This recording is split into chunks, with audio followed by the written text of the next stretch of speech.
And now it's time for headlines with JT and the Hootastic panel.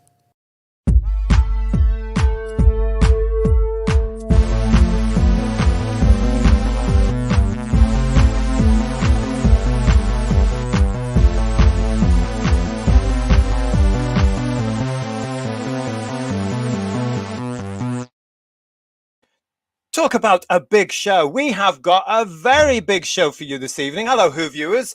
Welcome back to Who's Views. Here we are again with your headlines for today, Thursday, the 18th of July, 2024. How are you? I hope you are all well. I hope you are just all ready for a conversation, because they've given us a few presents in the last couple of days to talk about. Most of it's utter nonsense, to be quite honest, in my book, but you know me. Nice to see you all. I want to start very at the top of the show here by saying a huge thank you to everybody that's joining us already. Nice to see you all in the chat.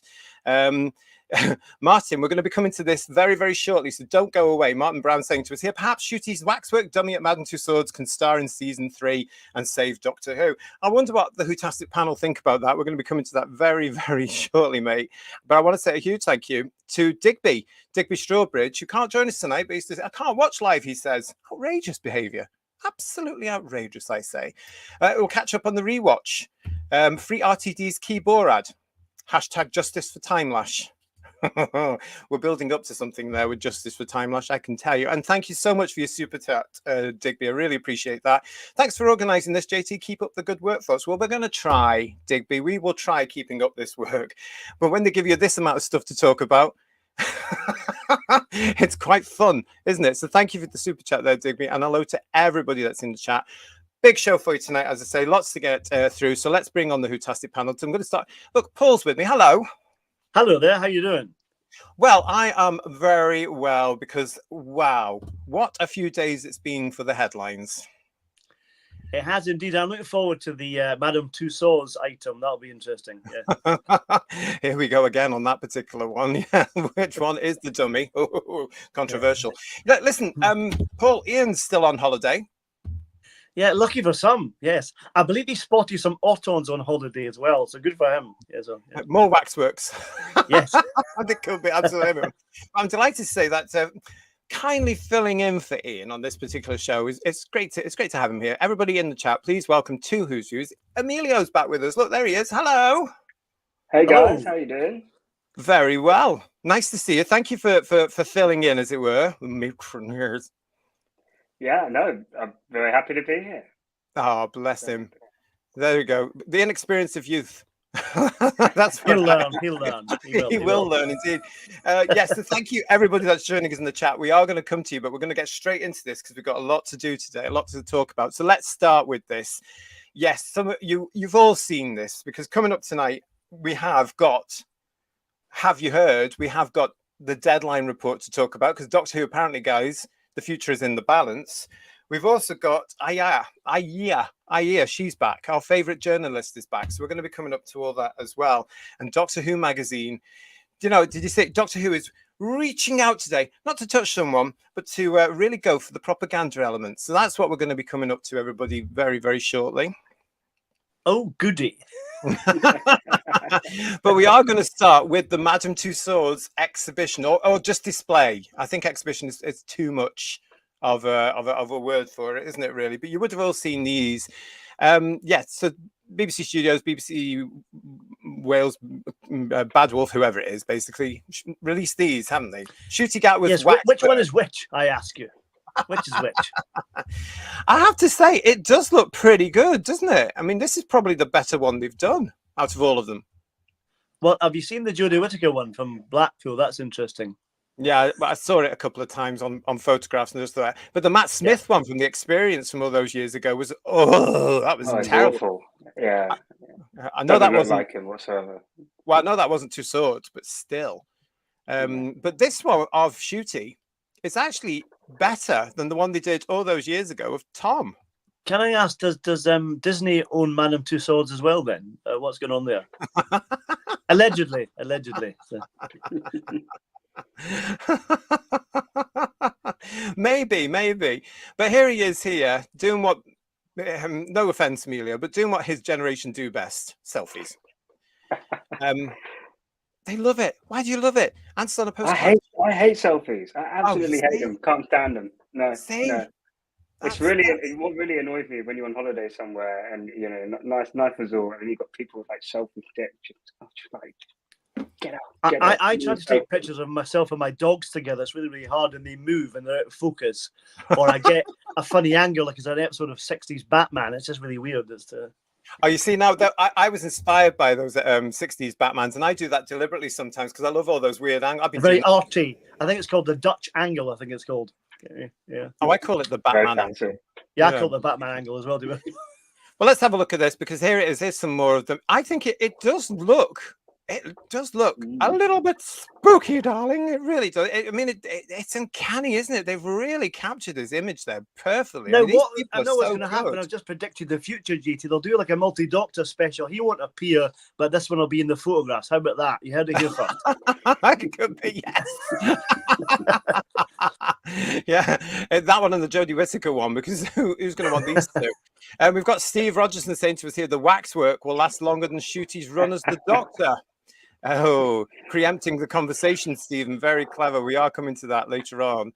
And I love that. It's so funny, this. And Martin again saying Shooty's waxwork dummy will improve the ratings in season 3. Well, really? There's optimism for you, yes. That is optimism, isn't it? Oh, Matthew, lovely. Thank you, Matt. Thank you. And Mark's Stuff personal page is saying they've only just made the waxwork and they're having to melt it down in a couple of months. Do you know what? I was thinking about this though, everybody. How many people are going to pay to, and it's for those of you outside the UK or don't know, it's absolutely expensive to get into Madame Tussauds, isn't it, guys? Have you guys been in the last 15, 20 years? I've not been for a very, very long time. Very long time. It's ridiculous. Same with Paul. I haven't been for roughly 15 years. Yeah. I think the last time I was there was probably when the Tom thing was there. And I visited coming back from a holiday abroad with an uncle of mine. And that was about in the sort of, probably 1980-ish, wasn't it? Yeah, that was all. It wasn't ever very long, was it, the Tom Baker thing? I think it was a couple of years. Oh, they kept it on even though he wasn't the Doctor? Yeah, it was there. They get their money's worth, obviously, because he left really quickly as soon as he did it, didn't he? I'm sure it was there when Peter was there. When it took over, I'm sure. Did you used to have to be successful to end up in Madame Tussauds or achieve something? Used to be, yeah. Used to be, yes. That's the point, that's a good question, Amelia. Because I think that's a brilliant question because what I was going to say about this is this was probably all ordered and arranged before the show came back, and when they were all, I reckon, thinking this was going to be this massive, big, fabulous success with everybody saying, "Whoa, Doctor Who, Doctor Who, Doctor Who," and we know from our shows that everything's gone the other way. It hasn't gone, everything's gone that way rather than that way, isn't it? And I was wondering today, looking at these pictures, how many members of the public are all going to recognize him, are going to go in and think that's Doctor Who, Probably not, if the demographics tend to go by probably about 3 people. Yeah, well, that's the thing, because I just don't think it's going to work, really. Mark's really loving this. Martin's really loving this particular part of the show. Will Shooty's waxwork dummy burst into tears? Could be like one of those tiny tears dolls from the 70s and 80s where it cried. Did they have a lot of pumps? You could just make them cry like that. I don't know. Exactly. And Neville's actually saying, look, it has special tear ducts built in so they can turn them on and off. Now, that would be clever, wouldn't it? And Divine Dragon's with us as well. Hello, mate. I am certain, however, that his mannequin at Tussauds will perform better than him. It's not going down well this way. Well, I'm hoping the character options figure does tiny tears type thing as well. That'd be quite good. It'd be disappointing if it doesn't. Yeah. Listen, if any toy companies out there, there's a possible market there for you as well. Crying 15th Doctor, wherever he is. And if he talks, he says honey and babe when you pull the cord like that. Hi, honey.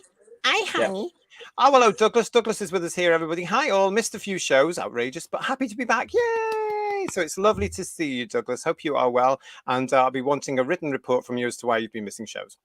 Expect that on my desk by 9 o'clock. Or at the very least, a note from your mum, at least, yeah. Exactly, yeah. Well, so that was all over the social media today. It was one of the stories that was around. We've got lots of people saying hello to both of you in the chat as well. So thank you to everybody that's here with us. But did you notice what happened to Tom Baker's dummy? Well, the heads are still there, Martin. They've got the Tom Baker, the Fourth Doctor head. They've got the Meglos head because they keep the heads. Because the bodies change, because the bodies are just mannequins and the hands are wax and stuff like this. But they keep the heads. I don't know if you know that. And they're all in a storeroom, I think in the basement of Madame Tussauds. Didn't Blue Peter go around there once and they did a wee kind of tour around it, and it was quite creepy, all these different heads of ex-prime ministers and kings and People things like that are dead, basically. Yeah, basically, yeah. And it is quite bizarre. I remember seeing that on Blue Peter, and I also saw it on something else, and I can't remember. It was something more recent over the last, say, 5 or 6 years or something. Yeah, so it was a bit spooky. I can't remember what it was, actually. Why isn't it crying, says the Talons of Wayne Chiang. I don't know. They haven't got it that right then, have they? Well, we haven't seen it close up, fortunately, so we won't know until you go there. So go and have a look and tell us. Come back and tell us. So. Yes, if you are going to pay your £30 or whatever it is now to get into Madame Tussauds, it's a lovely museum and there's a shop and stuff like this. I haven't been for about 10 years, but it was 20 something pound back when I went into it, and I paid that begrudgingly, guys. I was like, with a visitor to London. It was all right. Do you know what I mean? But if you're going to go, take a picture if you can of you with the waxwork model or the real one if he happens to turn up, whatever, both of them, and send them to us and tell us what you thought of it, because it's basically that we saw it, haven't we? It's basically him outside the TARDIS. The waxwork outside the TARDIS and some sort of diorama, isn't it, of London with the background and stuff like that. I saw there's a great. They have this. Obviously the obligatory. You can see the interior of the TARDIS blow up picture in the doorway, but the perspective looks really weird in the photograph I saw. It makes the Daleks look high tech. You know that tunnel, but the perspective tunnel in the Daleks, stuff like that. They've got the perspective is completely wrong on it. Absolutely. Mark is saying to us here, the Waxworks will get its own spin-off. Stop giving them ideas. Trademark anything. Yeah, but like that story that Wayne Hartnell wanted to do a story about him as a young man, son of Doctor Who. This will be Waxwork of Shooty or something instead. Thank you for your super chat, Paul. Paul Ashworth loves his super stickers. So thank you so much, Paul, for that one. I love those super stickers when I see them, because they got this. It looks like a pair just having a party. Like this all over the place. It's really nice. But thank you, Paul, for your super sticker. I really appreciate that. He's got a great sense of humor. I just want to say a huge thank you as ever for Kirsty and Garbage, who are in the chat, looking after everybody in the chat. So thank you to you two. Nice to see you. And Divine Dragon DD's here with us, saying that the common public won't make the connection. Well, I think you're right. And I think this is the thing, isn't it, guys? Because they weren't watching the show. So how many of them are going to walk past? They'll know the TARDIS. So they'll just assume, oh, that must be the Doctor. What do you think? Well, my sister-in-law thinks it's still Tom Baker, if that gives you an idea what it's like for the public. So. I think it's costume. If he had a really wacky, very Doctor-y costume, you may go, probably Doctor Who, or, if you hadn't seen Shooty. But if costume just well, the one they've got, I mean, it just looks pretty average, doesn't it? You could probably find someone walking down the street looking like that. So, yeah, if you didn't know he was in Doctor Who, but you saw the TARDIS there, you made you think, oh, he could be a companion, it could be any character within the show. No, you're right. Yeah, I think that it doesn't help. They don't label the celebrities or the characters in Madame Tussauds, do they? I don't think. So this is Doctor Who, just in case you don't know. I think the TARDIS is a giveaway, but that would just help it. I think they have one of these little things down below to say Shooty Gatwa as Doctor Who or something like that. Okay. I think just in case you don't know. Yeah, but it'd be very interesting to see how many of the public do that. And again, going back to what Emilio was saying there about that particular outfit, why aren't they just using variations on this particular outfit, Who viewers? Because this is the one they're churning out all the time. This is the one that is sort of Doctor Who because of the big coat. So why aren't they just using it? Because they've had him prancing around in different nonsensical outfits, which don't scream the Doctor for all those episodes, and yet that's the one that they keep throwing into things. I really like this outfit, and I think it really suits him, and it is very Doctor-y, and I wish they'd keep it. Like you're saying, it's much more classic image. Certainly, the silhouette is, at least. Well, obviously, there is a video available on the official BBC platforms now where you can go along and see Shooty Gatwa in disbelief, as anybody would be if you saw a waxwork of yourself. I think we'd all be a little bit like, wow, especially when it's that good. I'm going to give those artists 10 out of 10 for that, because it really is good. I mean, it looks fantastic. I mean, look at that. I mean, it really does look really realistic, doesn't it? Yeah, it does. Yeah. When it captured his smile, it's very natural, yeah, which I think is really, really interesting. But it's definitely going to help feed the egos, that's for sure. Gosh, we're going to be talking more about egos, about these people, but one particular ego has turned up. If you've seen the platforms now and all the videos and stuff they've been putting out to publicize this, because this thing at Madame Tussauds opens tomorrow, the 19th of July. It's there for a limited run. But they always say that to get people in the door within the first week or two. But anyway, it starts tomorrow at Madame Tussauds down there in London. From tomorrow, it's part of the entire thing. It's not just Doctor Who, of course. He's one element in there. You get all the other people that are in there as well, obviously. So yeah, if you're going to go along to that, look beforehand for how to travel there. Please look beforehand about the buses and the tubes and all that sort of stuff, and how much it is, because I'm saying it was about £30. It could be more, it could be less. So have a look before you go. But yeah, if you've seen it all, you will see that Russell T Davies, of course, has also gone to see it. He also produced some videos, guys. I don't know if you've seen this. He's been interviewed for the BBC platforms. It's all available there. He even Instagrammed it. Of course he did, where he says, Doctor Who at Madame Tussauds, no apostrophe. An amazing wax figure of Shooty. It's a wonderful display. Open from tomorrow, Friday the 19th of July. Amazing craftsmanship and lovely people too. I had such a nice time. Thank you. So there he is with the waxwork. Is he disappointed there's not one of him there as well? I was going to ask. What do we think of Paul's question there, Who Views? Do you think he was disappointed? It's a relatively modest statement for RTD. That's a relatively modest yeah, definitely, yeah. Yeah, I'll give him a due on that one. Yeah. Julianne's with us. Hello, Julianne. Nice to see you. Is the waxwork stood on a patch of grass? I do hope so. It'll be fake grass, obviously, not real grass. But, Yep. So if you're going along, take some patches of grass with you, everybody, and place it down around the character. Or put it in his hand. That may be quite good. You wouldn't be able to touch his hand because it's actually like that, isn't it? So put it down. Yeah, if you try and touch them, you do get told off by security. That's everywhere. Well, it was the last time I was there. They were there watching you. You know, it's like the Avengers. It's going in too close. It's going in too close. You know, it's all around you. You know, strange person. Oh no, it's a waxwork. You know, it's all this sort of stuff. So yeah, go and get a piece of plastic grass and so on. Put it down there in homage. That's what you should do. Jamie is saying to us, hiya, Jamie. Shooty will get a third series. Anything less than 3 is a massive drama the show will want to avoid. Yeah, you're absolutely right. We're going to be coming to that later, very soon in the show. So stay with us.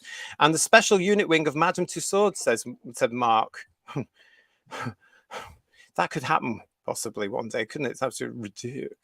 What else we got here? Nice to see you all in the chat. It's absolutely fantastic. Theta Sigma is joining us. Theta Sigma 199 saying Madame Tussauds is haunted.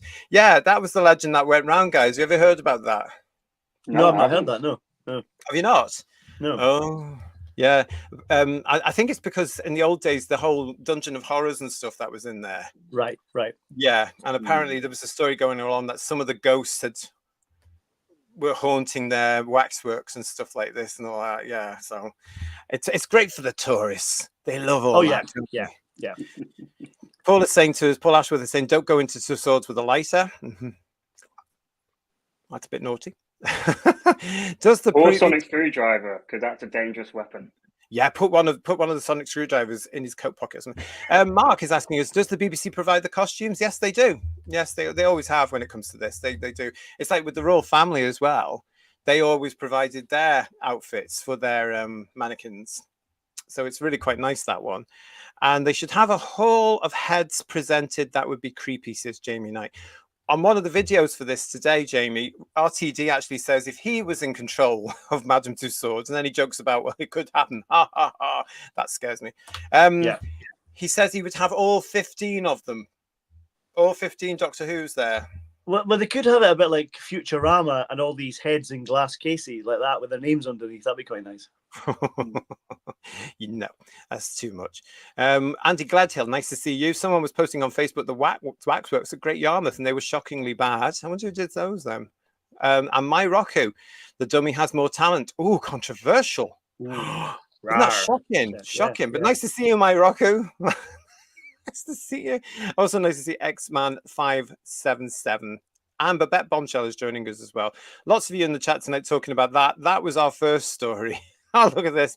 How much will the waxwork charge for a picture? Asked Mark. I bet it's cheaper.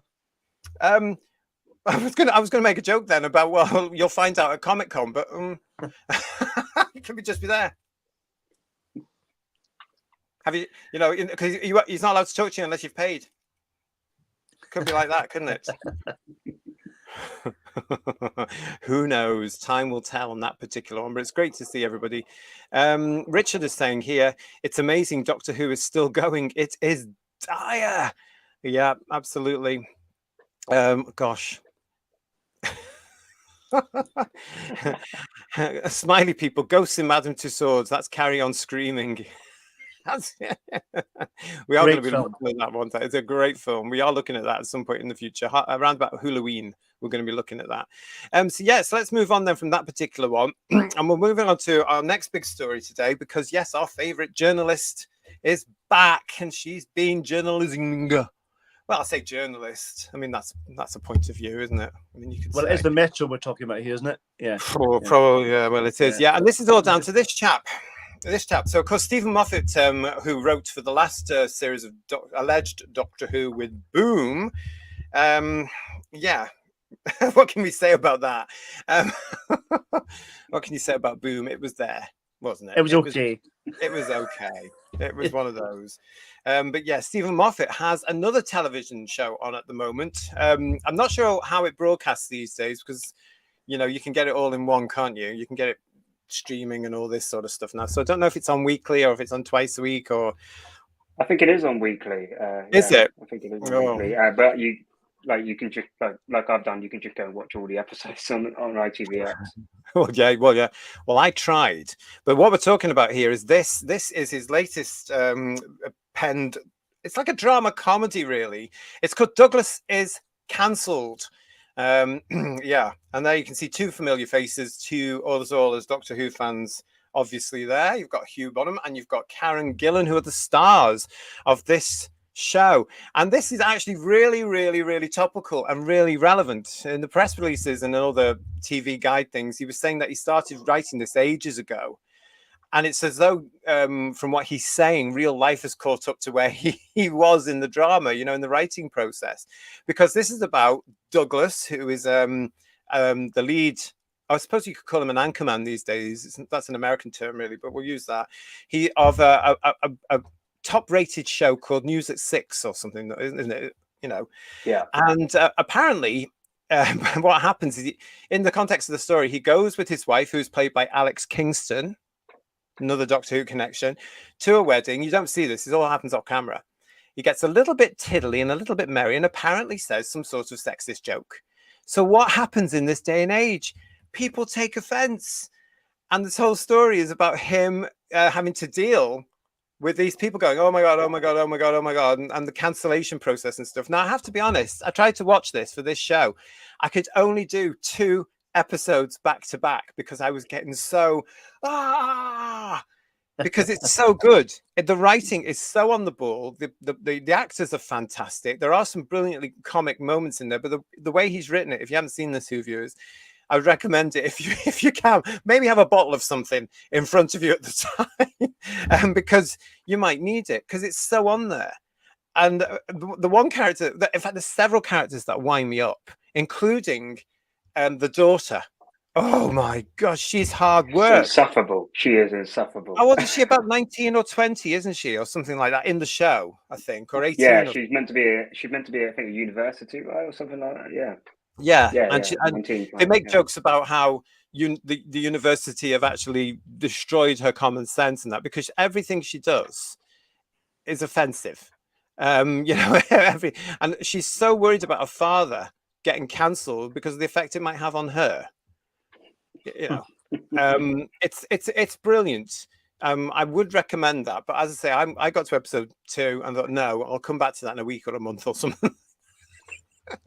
I think you'll be left. I think having watched the whole thing, the first half is a lot better than the second half. So you might have saved yourself something there, JT. Well, here's personally. 888 Bang Theory agreeing with you, Emilio. Hello to you. Hope you're well. Welcome to Who's Views. He said, didn't think much of episodes 1 and 2 of Douglas Gets Cancelled, but episodes 3 and 4 were phenomenally good. So is there only 4 episodes or is there 6? I think me and we're on completely opposite ends of the spectrum. I preferred episode 1 and 2, and I didn't like episode 3 and 4. So we've had very different experiences of watching it. Well, I have a confession, Makes Nick. all I've the not fun. watched Makes any all of the it so far. I've seen trailers for it, but it looked quite interesting, I have to say. So I may have to watch it later.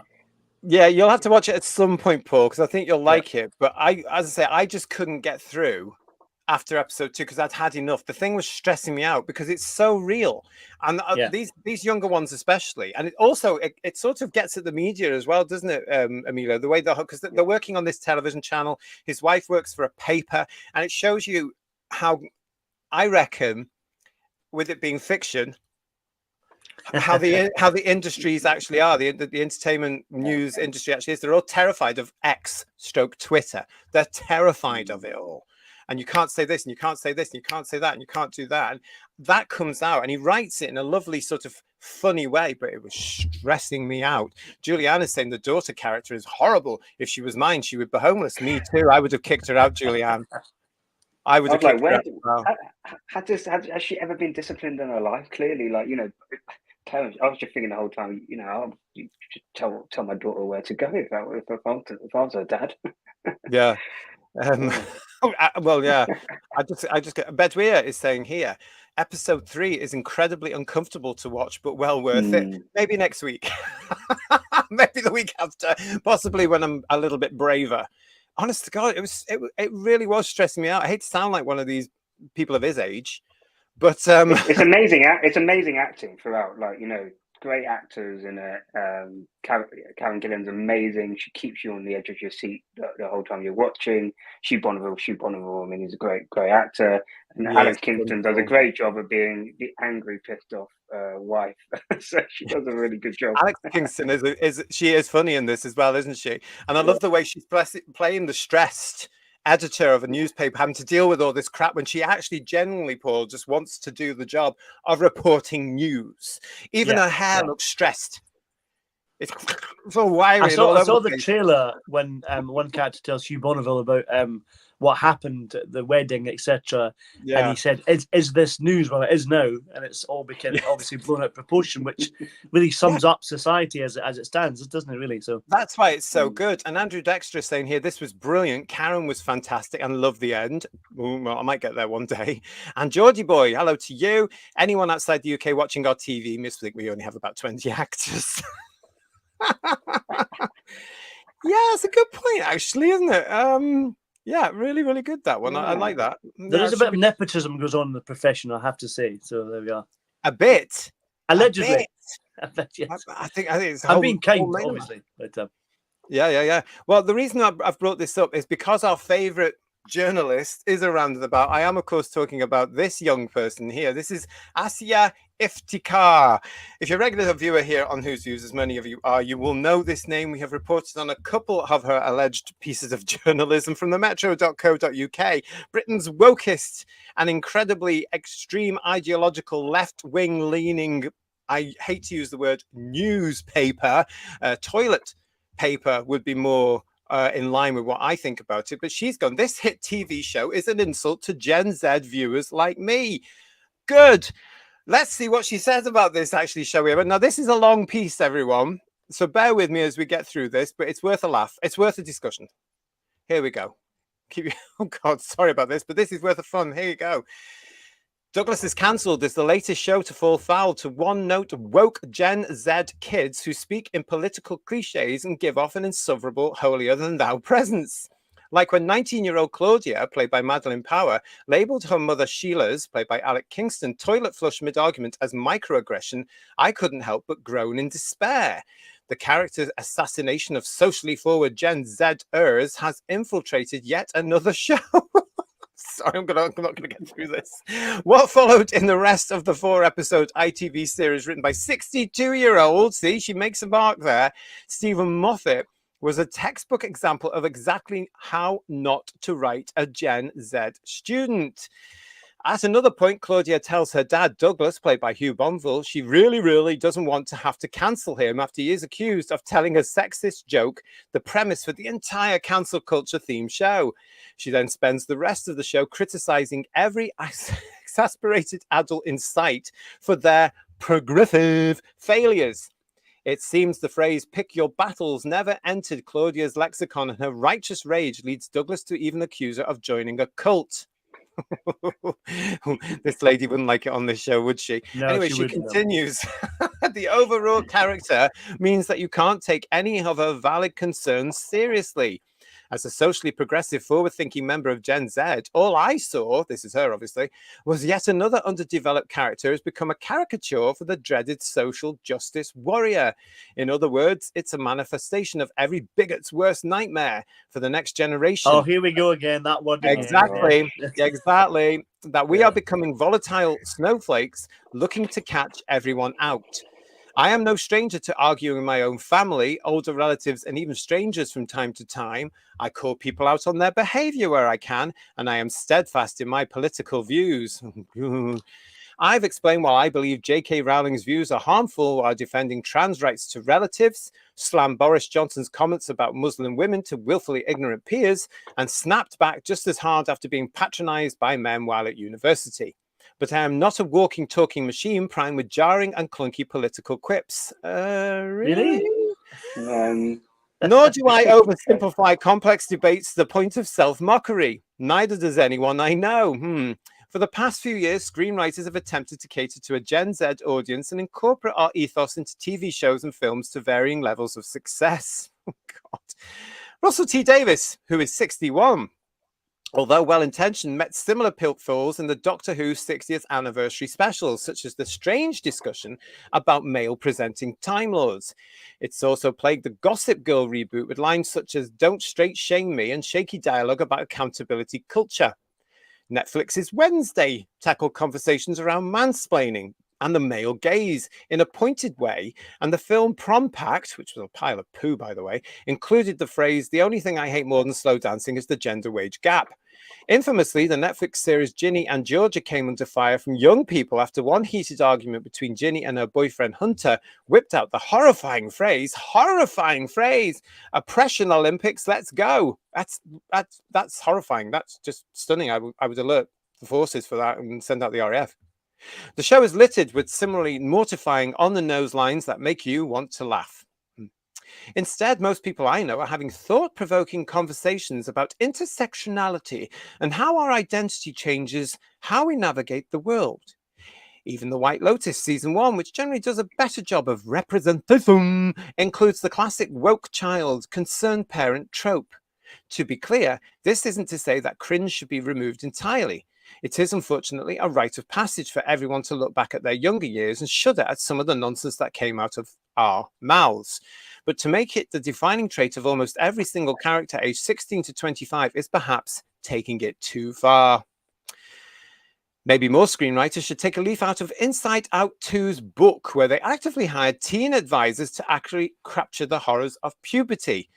Now, this is the bit where she starts to scare me. Watch this.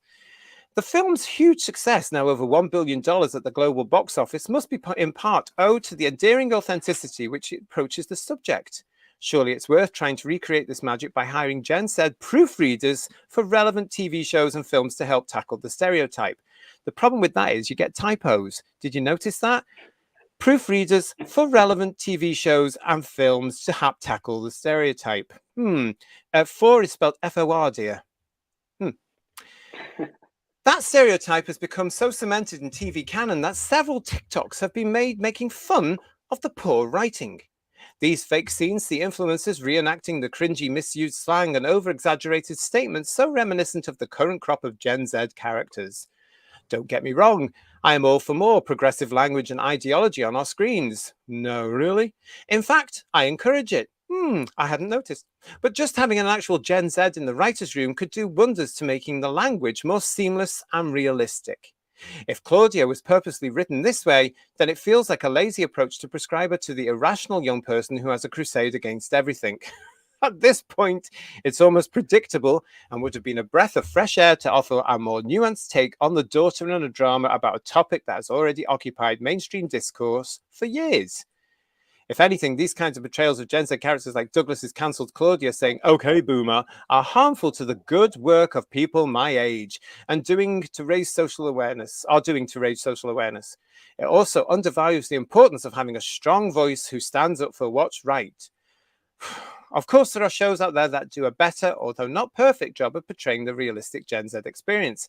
From Sex Education to Heartbreak High to Sex Lives of College Girls, this woman's viewing is very concerning.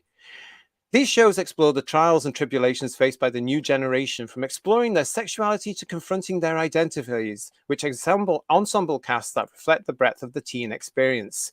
The slightly awkward moments are either few and far between or play off as well-earned humor that feels natural to these worlds. None of these characters are just their ideology. In an ideal world, Gen Z characters are more than just the woke stereotype. Their views and strong-headedness about it are part of their wider personality, which is something Claudia certainly doesn't have. Crucially, they only occasionally whip out a clunky one-liner about social progress. In other words, they are human. The irony in that entire article is insane, isn't it? If I didn't know better, I would have thought that was a spoof article. It reads really like a bit of a joke, doesn't it? She's missed the point entirely. It's just out there hypocrisy, because she talks about she just sounds completely arrogant in the whole thing, and to say, "Oh, I'm this socially progressive," you're already spouting your kind of moral virtue. You're backing up the way the Gen Zs are being caricatured in Douglas' council. And also, she lacks a clear sense of humor, because it's meant to be a caricature to get at the heart of what at the issue. It's not a documentary. She's clearly not watching it in the way that it's meant to be intended. It's a comedy. It's a joke. Likewise, the idea that Hugh Bonneville's character makes a joke at a wedding, which was in fact a joke. That's the point, isn't it? Yeah. So, that is the whole point. I just want to say thank you very much, Georgie Boy, for your super chat there. Really appreciate it. This donation is to go to Never Reading Her Garbage Again. That might cost a bit more, I'm afraid. But this is the whole point about the Metro, though. They keep churning this stuff out. And part of me is wondering whether they're trying to humor it. And then part of me suddenly realizes they actually believe in all this nonsense and all this stuff about, oh, she's young and we've got to give her the opportunity to write. But the point is, Georgie, she's missed the entire point, hasn't she? But thank you for I can't make any promises, but thank you so much for that, Georgie Boy. I really appreciate your super chat. Mrs. Lisa Pertwee's gal, you may think that I couldn't possibly comment. She's probably right, though. Yeah. That sorts out many things, I can assure you. Yeah. Allegedly. Allegedly. Matt is saying to us here, hey, look at this. This idiot has a job. Go figure. Yeah. And Cute Poirot Zero is saying this woman is an idiot. Well, we know this one. We know this one. We featured her again, allegedly. Yeah. This woman bores me, says garbage. I mean, yeah, it comes across in the writing, doesn't it? Because as you guys are saying there, what was that about? What was that about, really? I mean, Emilio, you are part of this generation she's talking about. Come on. I mean, have we missed something there? No. She just lacks a sense of humor. She just lacks a sense of humor. And the thing is, if you want to get to the heart of the issue, comedy and caricature of things is the way of doing it. And so it's just a form of trying to get that theme out there. So it's just she clearly maybe a little bit boring. But that's it. If they made it accurate and taken all and made it like a documentary, like you're saying, all the humor would be sucked out of it. That's the problem. Yeah. We've got this comment from Pooh's Lost Eyes here that says, he said, I kind of sympathize with her. Old men writing out of touch Gen Z characters with ridiculously overwritten, self-conscious dialogue about social issues and wokeness can be very cringeworthy to me. The problem is, what Stephen Moffat has done, it and age, actually, what you've said there, I could say to you, that's ageist. Is that a direct quote from the article? That's what it sounds like. Yeah. He has a son. Yeah. He has a son who's not far off my age. So, it's not like he's not going to be able to see our generation through. He'll see our generation through his son's eyes. So I mean, he has a much a right to make an observation from his perspective as a father on on the generation. So yeah, and look, I will agree that it was definitely overly caricatured in the show. Like it was done slightly over the top, but it was you've got to supposed to understand be. the point exactly of what they were trying But to do. was it funny? Did it make you laugh? That's the purpose of Oh, something. It There did with in a humor. sense, It yes. Yeah, But yeah. it also drove me mad because she's a parody of what we see on the likes of social media. And that's the point. And this is what Asia and possibly even Pooh's Lost Eyes has not got. It hasn't picked that up. It doesn't matter what age you are, because, especially if you're in the creative industries, people can write or play as much as they want to. So it doesn't matter about the age. But the whole thing is have you got the talent to do it? We're actually seeing a whole generation of youngsters coming in, allegedly writing comedies. It's absolute nonsense because it's all PC on the button nonsense because you can't laugh anymore. They're terrified of laughing. You can't say anything. But here, Stephen Moffat has actually brought that into the show through this character who is so annoying. She's funny because the way the actress plays it as well is, are you saying this? Are you saying this? Are you saying this? Oh my God. Oh, that's a microaggression. And then you've got Alex Kingston playing her mother who just goes, because this kid is driving them insane. It's very clever. I guess for the humor to work, it needs to be, you have to have a sense of humor in the first place to make it work. And if you can't laugh at yourself, then you're not going to get this, are you? No, you're not. Legion James, nice to see you. Laughing at the Gen Z proofreaders. Can you imagine? Oh, that just wouldn't work. I'm not saying the entire generation, but I'm just saying, come on. I mean, we got AI. We got AI now. We don't need. That's what the article sounded like. It was like AI. That's worrying. That is worrying, isn't it? Matthew Burries says satire and irony are lost on her. Yes, they are, because they don't know what that is. Some of them don't know what it is, and it's. I mean, Emilio, have you got people in your age group that you have met who just don't understand this sort of thing? You know what? It's not. There are a few. I mean, probably the friendship circle I hang around with, probably less so. But certainly, I would say in a professional work environment, when you get to speak to people, not just my age, but I would say people in their 30s, even mid-30s, certainly you kind of get a little bit of this. And I think everyone, it's the kind of morally kind of virtuous kind of attitude, And I think what I loved about this is it really spoke to the fact that as a society now, you can't make mistakes, right? We don't talk about forgiveness as a society. It's basically like, you do something wrong, that's it, you're out. And even he said, I think he says it to his daughter. No, his daughter says it to the dad in the show, to she kind of a character. She's like, I will have to, cancel. I think it says in the article, I'm going to have to cancel you, basically, cancel you if you turn out to have actually said a sexist joke. And so I just love the fact that it really gets to the heart of the way our society is. Yeah. Got lots of comments coming through about that. Keep them coming. Sean is saying to us here, irritating brat, so bloody opinionated. She's supposed to be an entertainment journalist, alleged entertainment journalist. Now, if this is the way we're going with entertainment journalists, it's no wonder that nobody's interacting with them or buying their papers or anything like this, because as she said very clearly in there, every opportunity she gets, like certain people producing Doctor Who now, they're going to throw their agendas into this, absolute ridiculous. Your job is to say, look, this is why I don't like that, but not actually come along and say, right, okay, the reason I don't like it is because it's insulting an entire generation. It's not, because you've missed the point. It's actually playfully taking the pee out of some people on social media. And it's actually saying the bigger picture of this whole thing is social media is right now a very, very dodgy climate to be around, because it can destroy people's lives. And it's very easy for people to do that. And it seems to be a game from particular generations in particular of how to be a one-up on somebody else. Because in the story, Karen Gillan, who plays Hugh Bowman's co-presenter, is the one doing the cancellation. And in the 2 episodes I've seen in that one, she's look at me, and I just I don't trust this woman at all. I don't know what the outcome is, but I just I won't spoil it for you, but it goes down an interesting path. Let's just say that. Quite worried. 888 Bang Theory is saying, okay, I've never met anyone like the insufferable daughter in Douglas Gets Cancelled, but these deranged woke warriors are all over social media. That's what I'm saying. That's what I'm saying. And we do see it. We've got it in Doctor Who fandom. Don't you think, JT, that it's holding up a mirror, right? To the lady who wrote the article, it's holding up a mirror. So it's easy just to dismiss the point of what it's trying to get.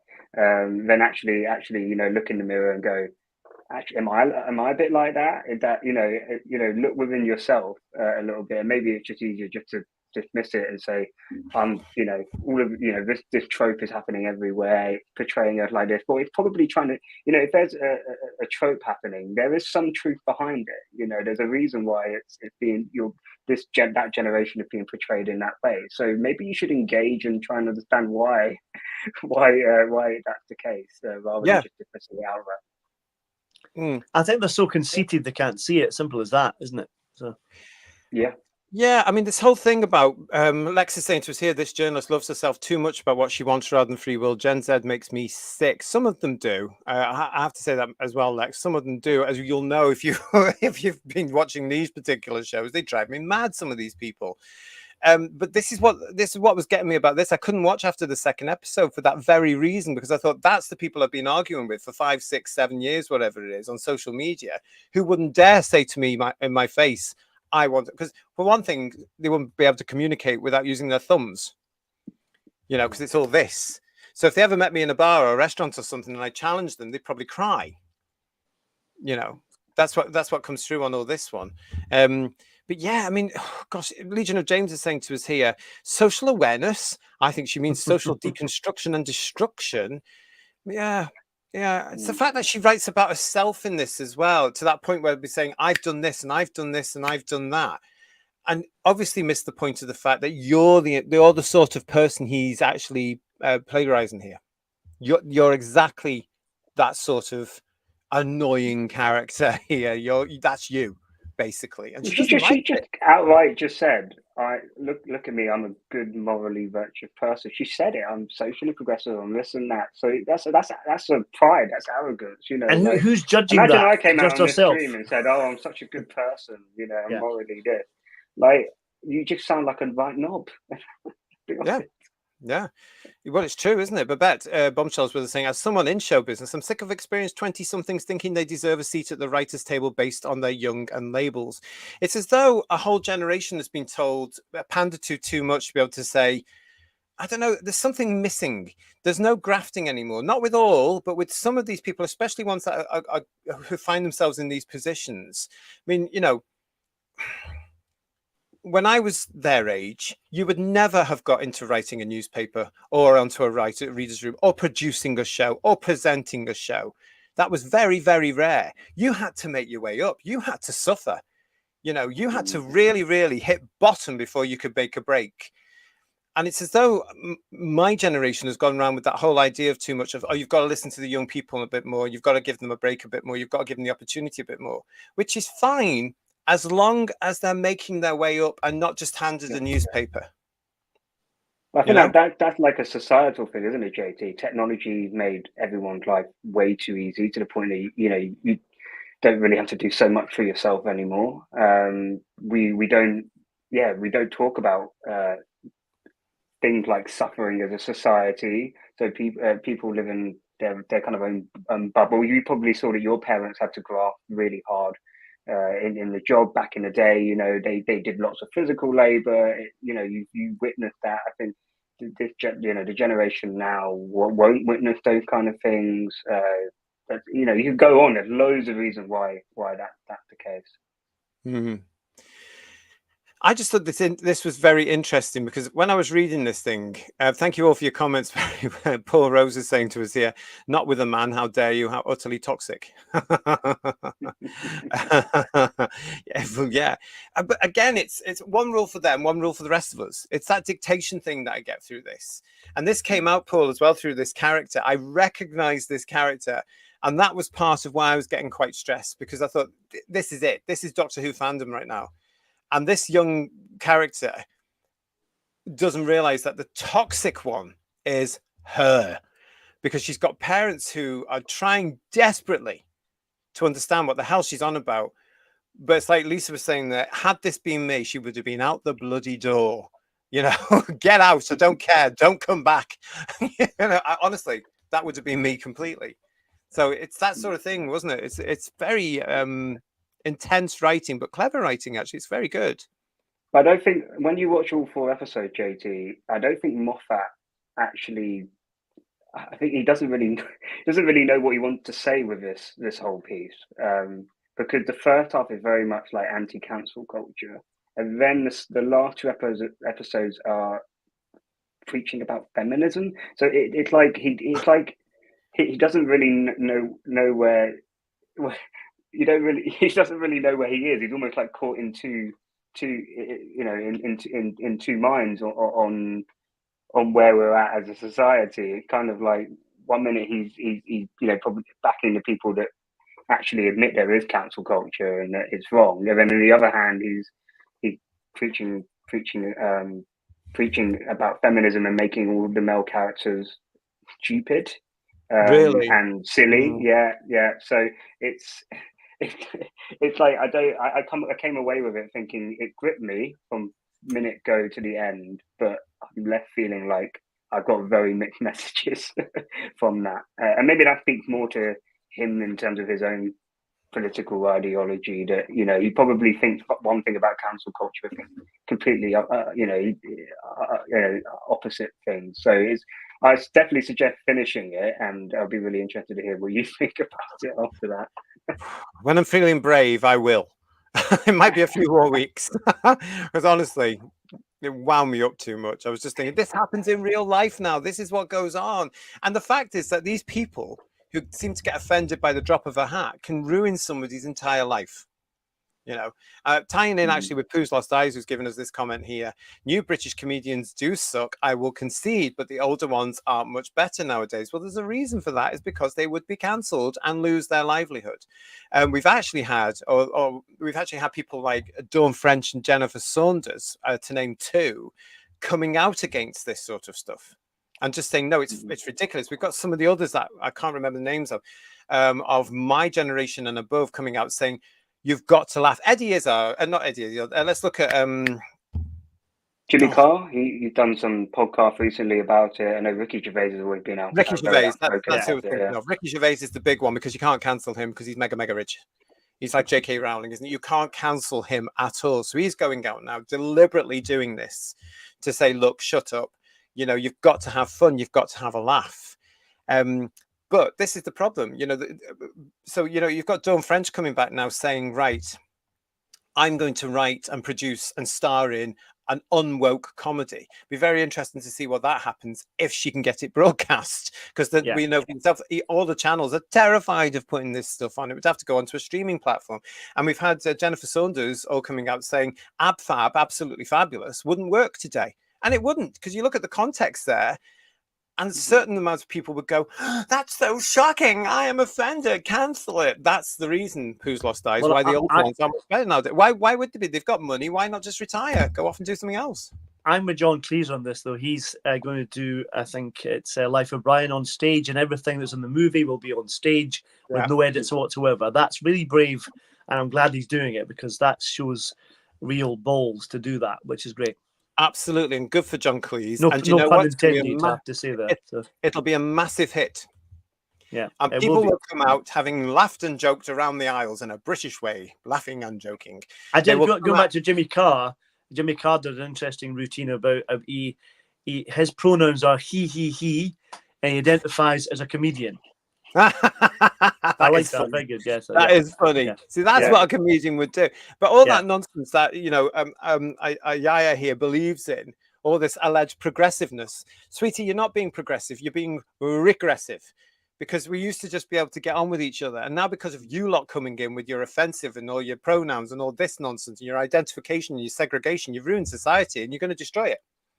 That's I mean, there's a beautiful thing when you go to like a comedy club or you go to see a comedian live, and I've seen a few, is when they say a joke that is absolutely awful and horrible, and everyone laughs at it. Like you shouldn't really be laughing, but you laugh at it anyway. And cathartic, slightly therapeutic as well. But there's something about that. And if, you know, she turned up to the comedy club, you know, I'd be surprised if you got even a smirk or a smile at any of the jokes. She'd be sitting there going, you know, looking dead serious or just unhappy. So you've got to have a bit of a laugh. You've got to laugh at things and take things to the extreme sometimes.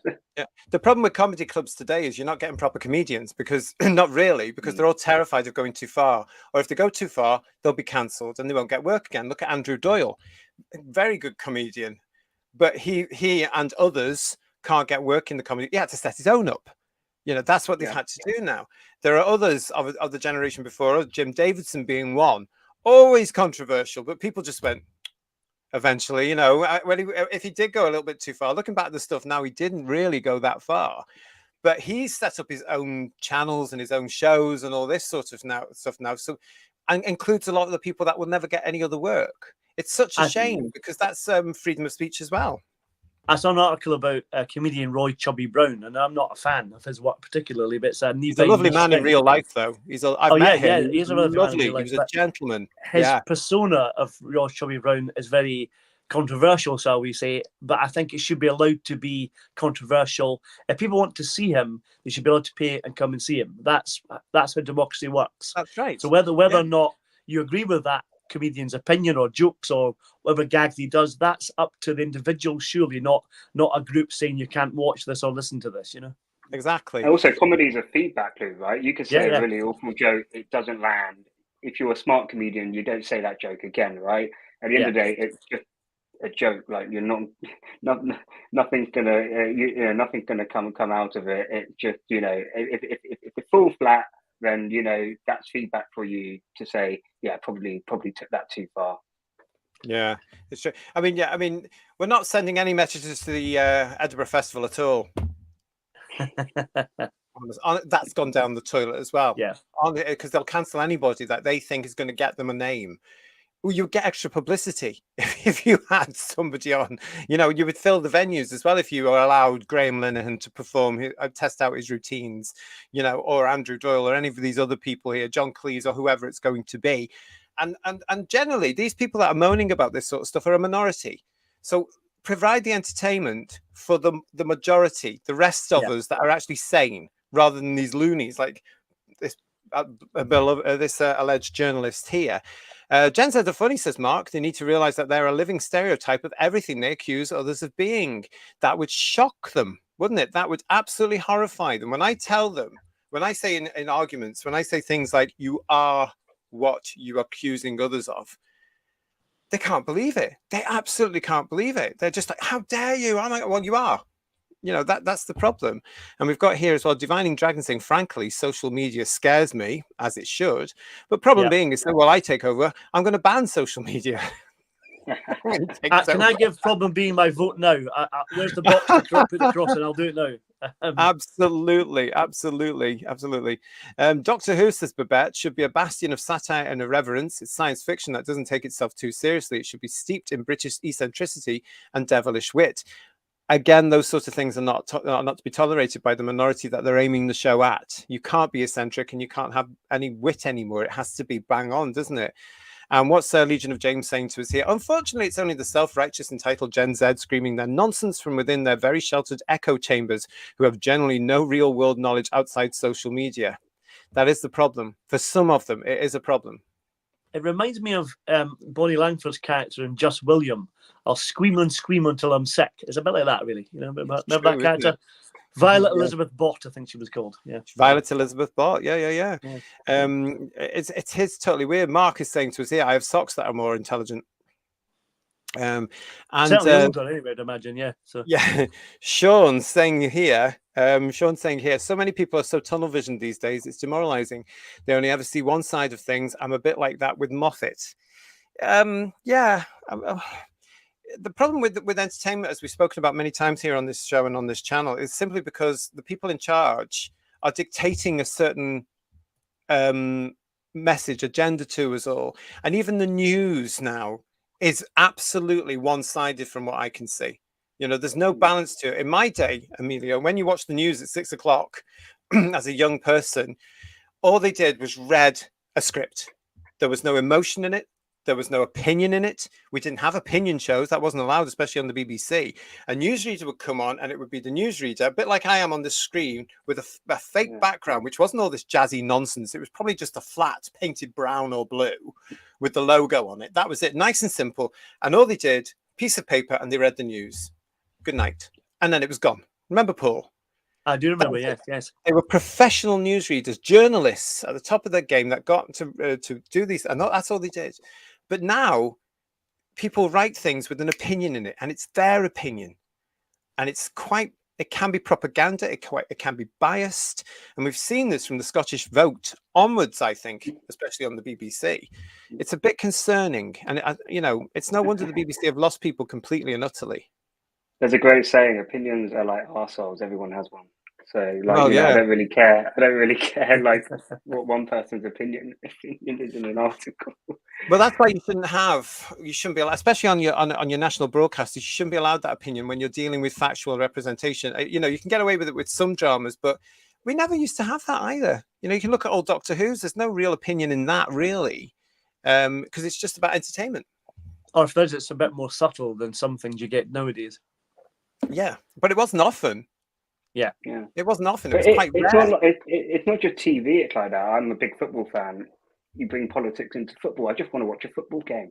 Exactly. So it's the same thing. I just want to watch entertainment. Or if you watch the news, I just want impartial, show both sides, give us the facts and the data. But if you are going to do like an opinion piece or a discussion, make sure it's a balanced debate when you do it. And that's not the case, is it, nowadays?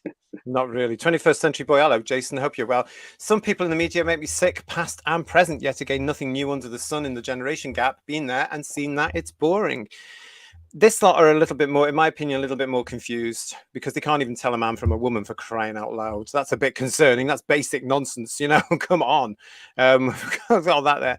But yeah, technology, says Drawing Jack Rabbit. Hiya, Jack. Technology has made my learning difficulties more difficult, ironically. I'm glad that the jobs I'm doing in hospitality industry are things I can do because I'm terrible with computers. Yeah, that's fair enough. I mean, there's pros and cons, but social media, has that helped you?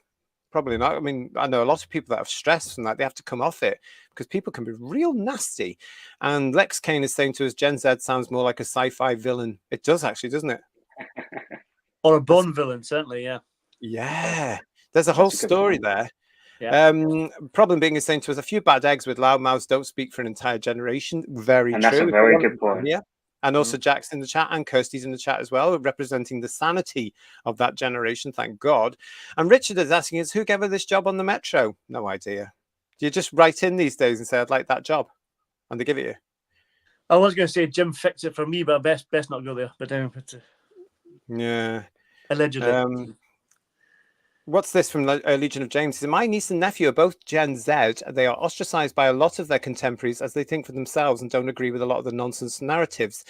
But then I'm their uncle. Good for you. Yes, role models. That's what young people need. Young people need the role models. And I've said before, through Doctor Who, the adults have left the room because they're too busy trying to jump on a bandwagon thinking that they're hip and trendy and they're right. Look at David Tennant for crying out loud. I mean, what's he on? Because it's not Earth, is it?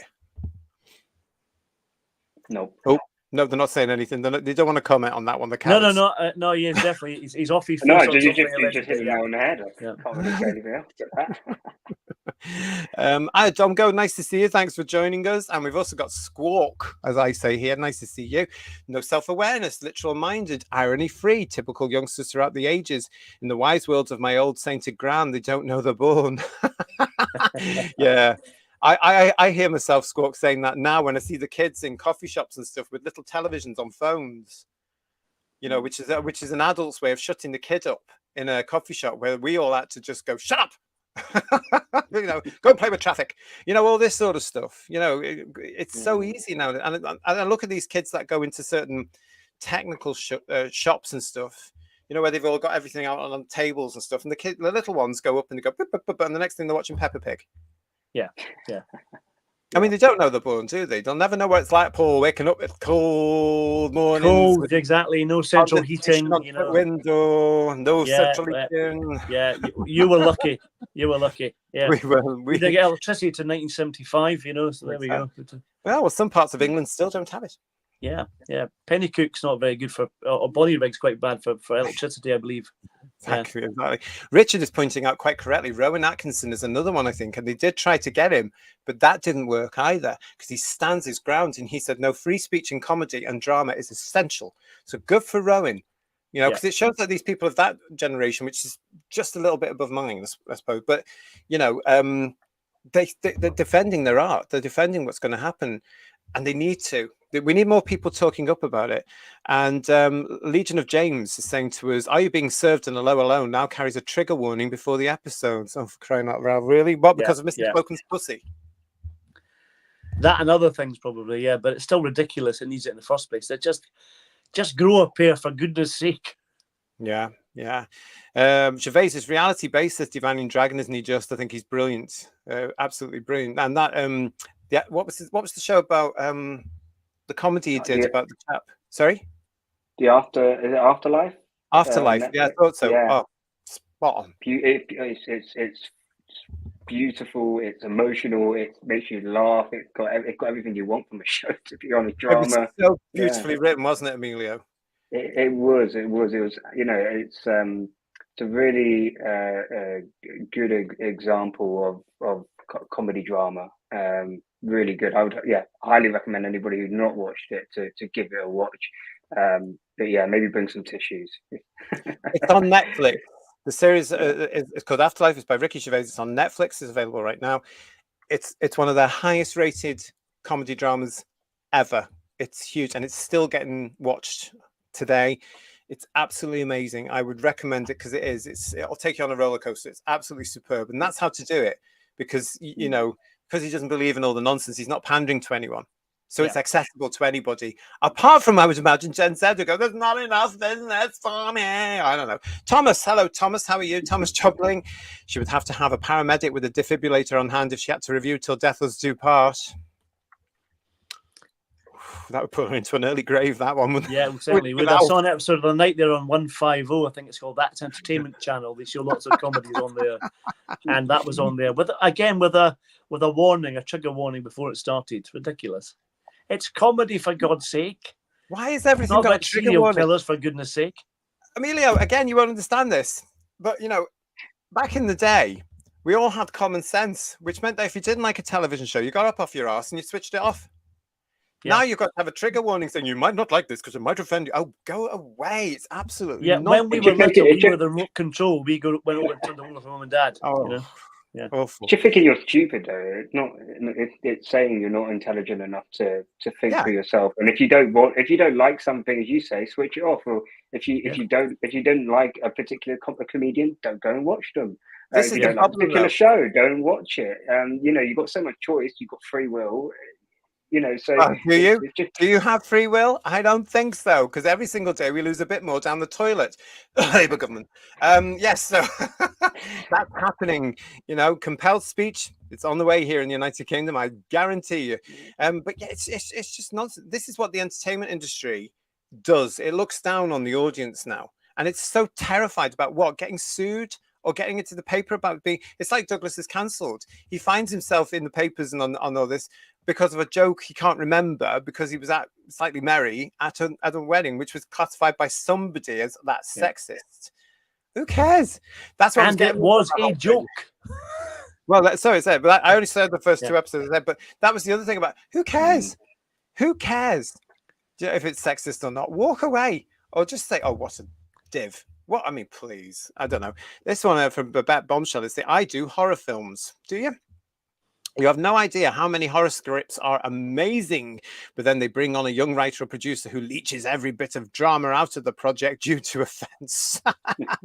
Well, I'm glad you like horror films, Babette, because by request of people in the chat, but you, the Who viewers, tomorrow night, actually, come and join us tomorrow as we start our reviews of Horror-tastic Who's Views. We're going to be starting our reviews of Peter Cushing's classic Hammer House of Horror.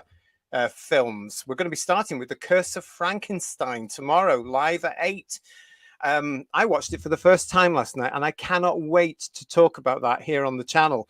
So Babette, everybody else that might be interested in Hammer House, come and join us tomorrow live at 8 as we start those, and that's down to you guys asking for that. So thank you so much for your suggestions on that. We are going to do it.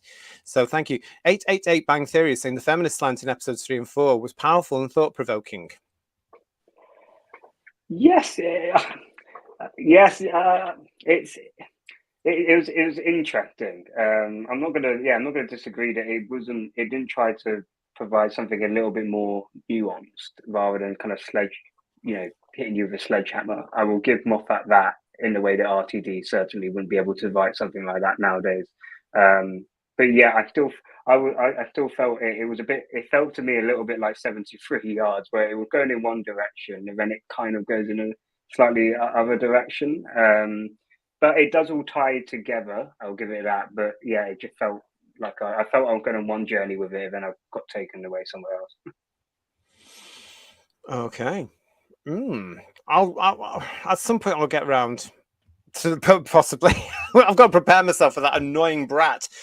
Paul Rose is saying to us, history is fixed. You can't and shouldn't try to change or alter it like the Star Wars movie special editions. Fine if you really must, but the unaltered originals should be available. I've got them. Got them over there in a DVD box. Yeah.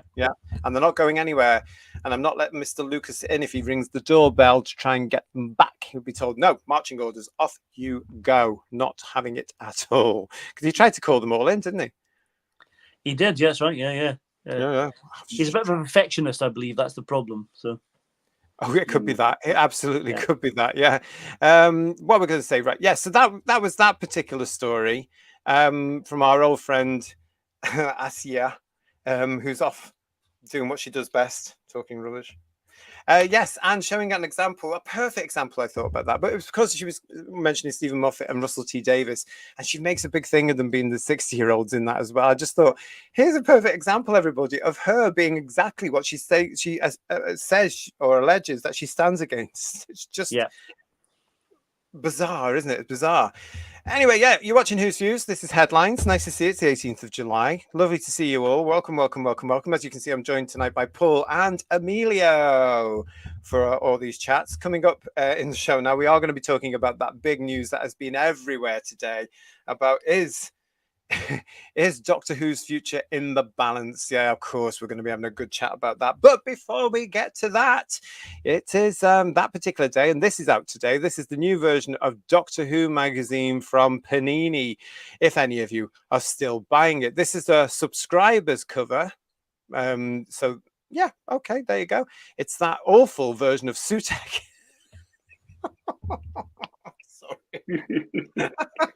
I would have just ran with the memes. I would have just had a whole page of all the memes that everyone did about Sutek and with the TARDIS in different episodes. My favourite was the Snoopy one where he's lying on the top of the TARDIS sleeping like Snoopy. That's superb. Yeah, that's my a great one. Yeah. I mean, if you haven't seen the actual one in the store, but it's got a picture of Tom Baker on it as well, and they've actually put our Sutek on it, proper Sutek on it as well. So when I went to Tesco to look at this thing today, because I won't buy it, I went to Tesco, and when other supermarkets are available, I went to Tesco and had a coffee, and I was looking at this thing, and it's like, look at this, That's the proper Sutek. He's not some great big howling CGI dog, is he? Absolute nonsense. But if any of you are still buying this, have you started to look through your magazine today? Our very own Bedouia has, and he noticed this. Now, bearing in mind that Bedouia has been joining us with his ratings analysis, those fantastic ratings analysis. I don't think he was best impressed. Are you still in the chat, mate? I don't think he was very impressed when this issue of Doctor Who magazine did their version. It was in this, they call it Public Image, for those of you who are still watching. There's the article there, written by one of the, it's Tom Spilsbury who was writing all this as well. Now, they came up with this. So this is their version of what our very own Bedouia has been providing for us here on Who's Views. So you can see here the transmission date, the pre-transmission, the live, the VOSDAL, the time shift, the other devices, the 7-day total chart position, the 28-day charting. Then you've got the BBC Three repeat, because that's all just BBC One. BBC Three repeats 7 day and 28. And then look at this. Reach. The Reach over 28 days. The Reach, everybody. Should that be called the Stretch rather than the Reach? I think it should, Paul. Yeah. What the hell is that? Reach? What does that mean? Yeah, exactly. Look at this. So they put this thing as the Reach figure is approximate as full data for the BBC Two sign zone repeats are not available. Now, talk about Reach. This seems to me to be the absolute pinnacle of desperation of proving that this thing still has a place on British television and is still popular. Does that mean they could just pick a number at random and see what happens? Yeah. Well, should we go from 28 to 56 if the rating keep going down, or they keep extending the day? Well, we had things with 365-day assessment and things like that, so it's going to go on forever and ever and ever. Yeah. And Battlefield still got about 4 or 5 million to put on top of their numbers as well. So exactly, yeah. Look at this from Jamie. What a load of spin. Jamie Knight is saying to me here, Tesco's a supermarket, JT. It's not a library. Cut to JT eating a muffin, drinking a coffee, and read Doctor Who magazine in Tesco's coffee. I'm not paying for it though. Have you seen how much it is? It's nearly £8 a bloody month. Bugger off! I'm not paying that for this woke £8? Is it really? My God! And also, it's hugely offensive because it uses the Q word all the time because it's trying to be down with the kids. And this new alleged editor that's come over with it is obviously following what the paymasters at both either Panini allegedly or even that other place in Bad Wolf in the BBC. They're so up their own bums with all this. And I'm not going to read anything that uses the Q word every 10 minutes. Absolutely not. Because I find it, he says, being like the Gen Z now, it's offensive. And problem being is saying about that, it's reach. And Matthew is saying cope. Let's have a look at it though, because I thought for those of you who are sensible enough not to buy this piece of nonsense, this propaganda now every single month, let's have a look at this together, shall we? Here we go. Incredibly, it's almost 20 years since Doctor Who returned to our screens way back in 2005. Doctor Who magazine's public image has been back for nearly as long, not just to report the show's ratings, but to put them into context. With the latest series complete, we can bring you most of the stats for the UK, at least, which are tabulated below. A lot has changed in the last 2 decades. Back in 2005, over 90% of Doctor Who's official ratings were comprised of live viewers, with the remainder catching up at some point over the following 7 days. In 2024, things have changed considerably. As you can see from the way we've broken down the stats, I'll read that again.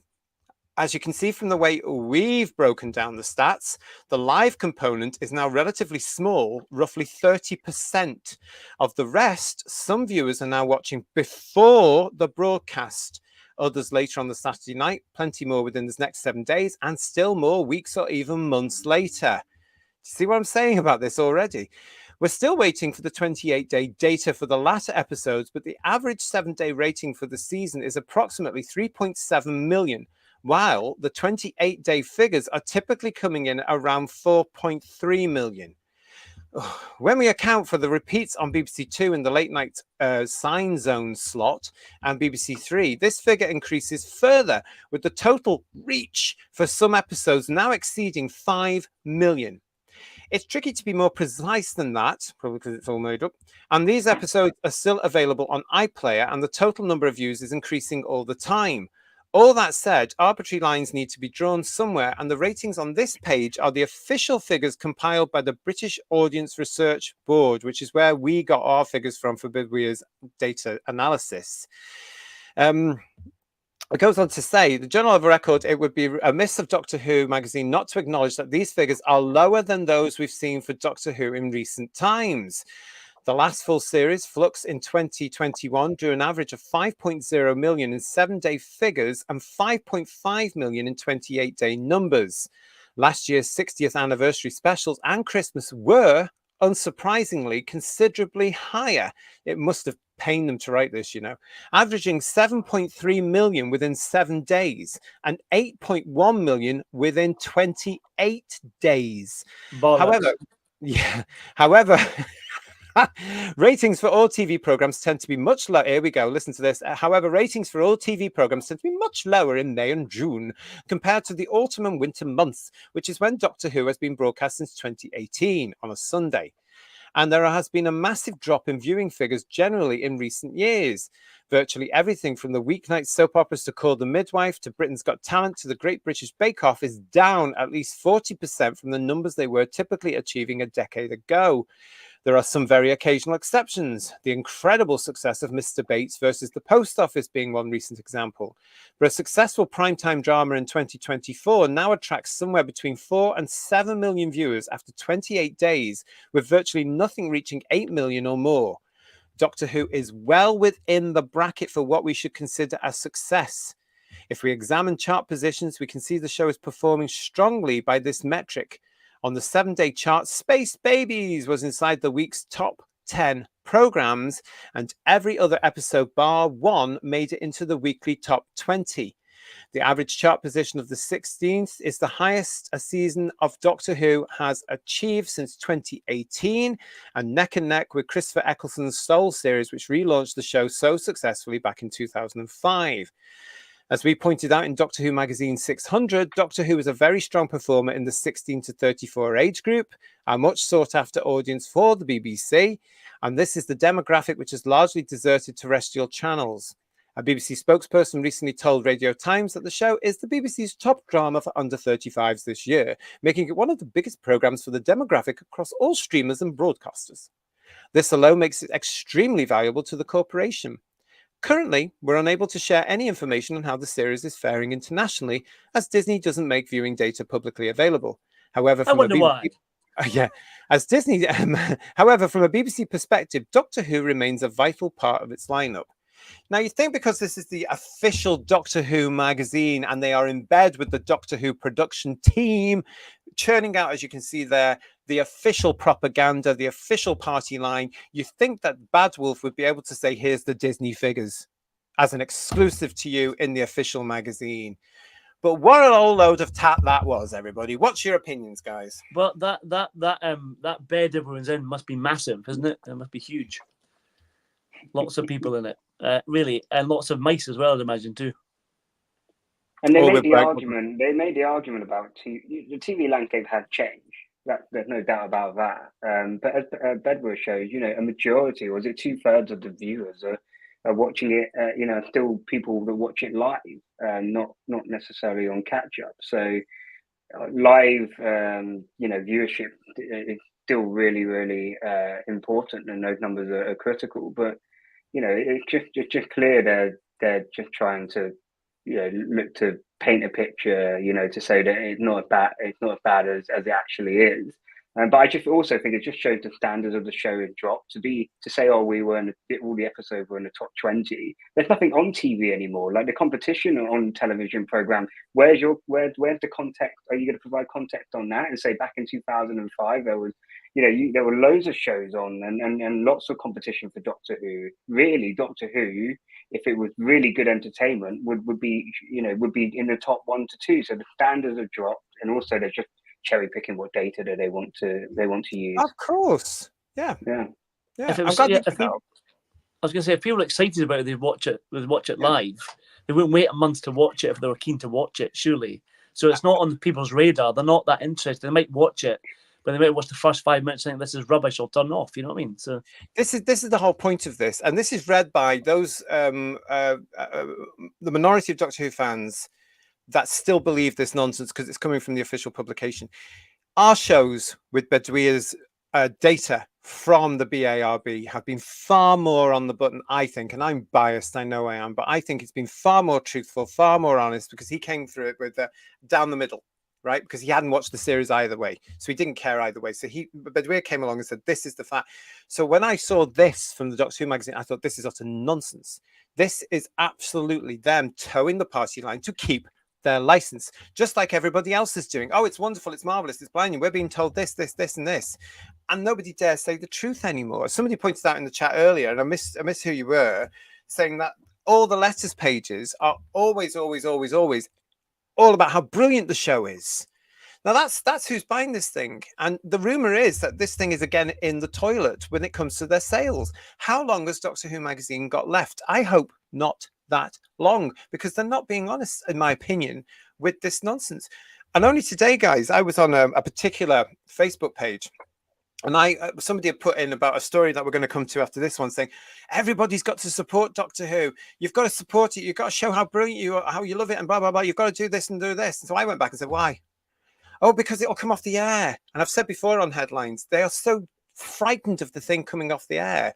And then I got back saying to this poor deluded young person, tough. It's rubbish. It's absolute nonsense, and nobody's watching it.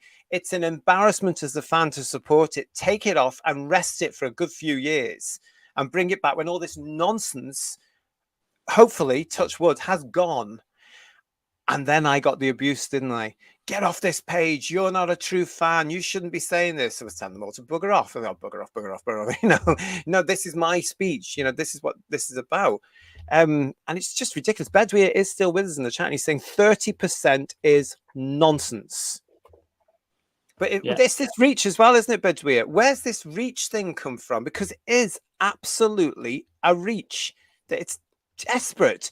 Garbage is saying to us, who the hell cares about 28 days? These people do. Because yet again, what they've done is they said, oh, the overnights aren't that good. Ooh, the 7 days. Oh my God, that hasn't been good either. So we're going to 28 days. And before we know it, it's going to be 52 days.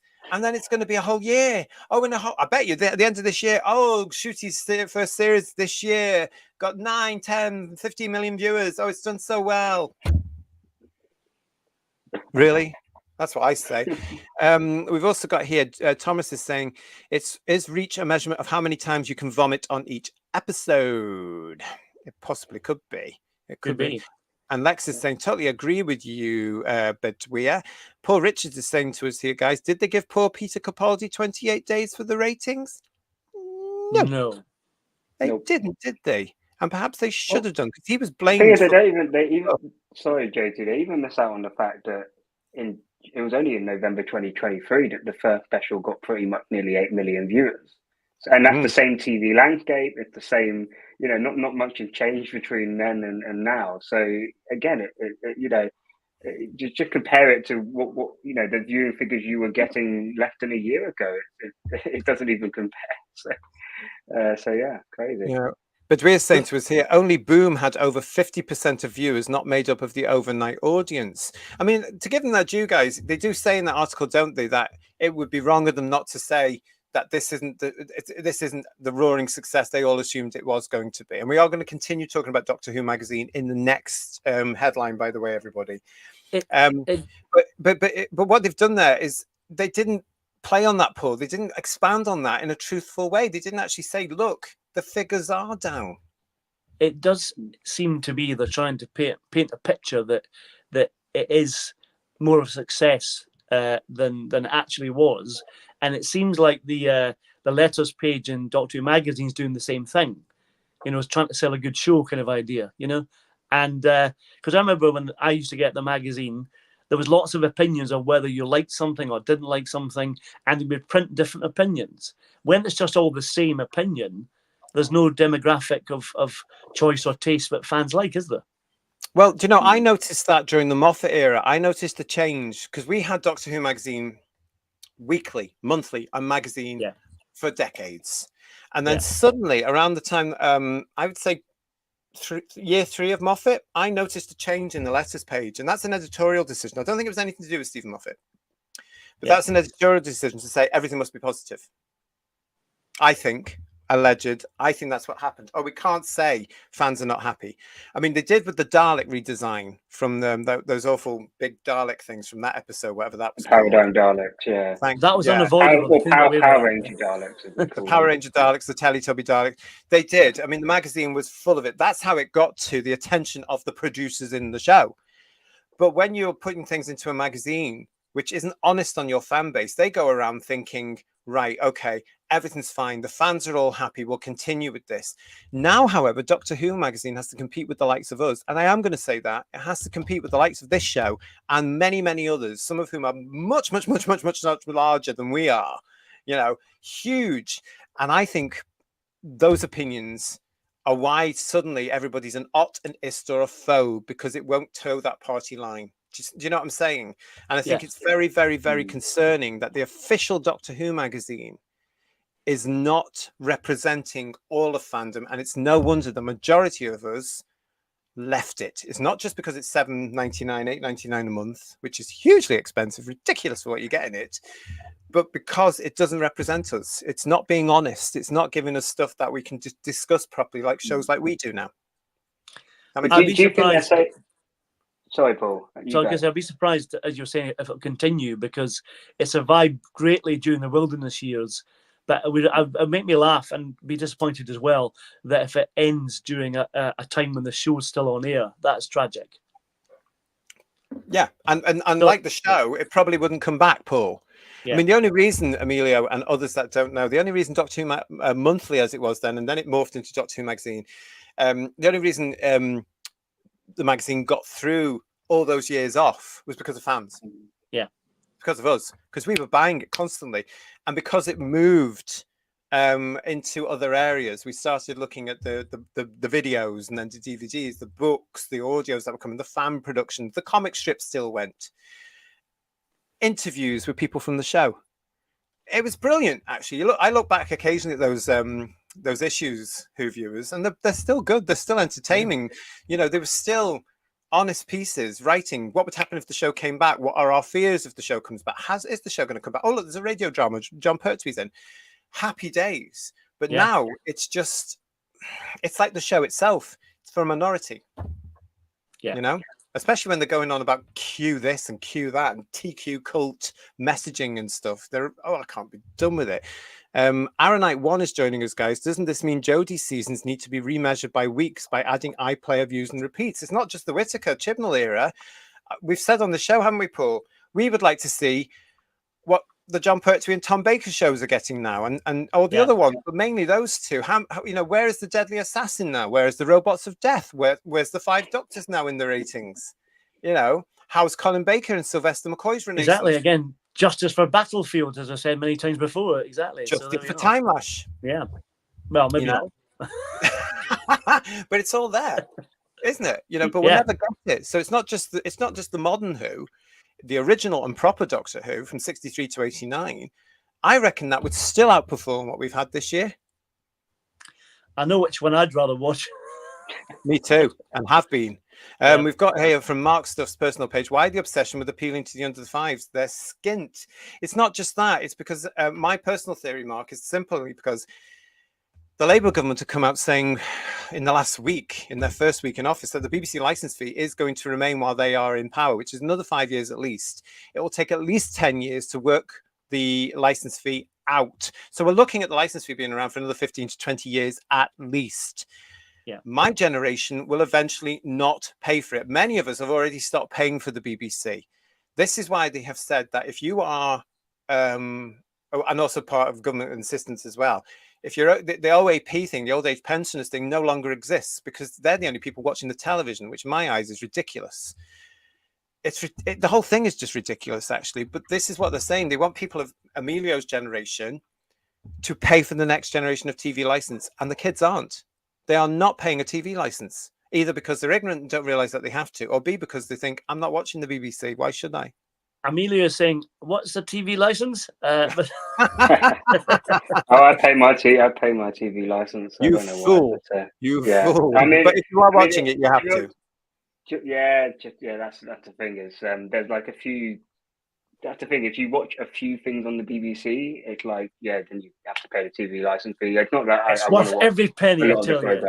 Don't forget, not just that. It's if you watch any live television on any broadcast station, you have to have a TV license. That includes ITV and includes the Sky and all this sort of stuff. I mean, we've been through all that. Problem being is saying it had the lowest average rating in Doctor Who history. There is no debate on that. Well, according to Doctor Who magazine, there is, and this is what gets me problem being about this. It was just utter propaganda. Paul Richards is saying, yet people still say Doctor Who's doing well enough to keep going. I've had that today on social media. They keep churning out this thing from various sites.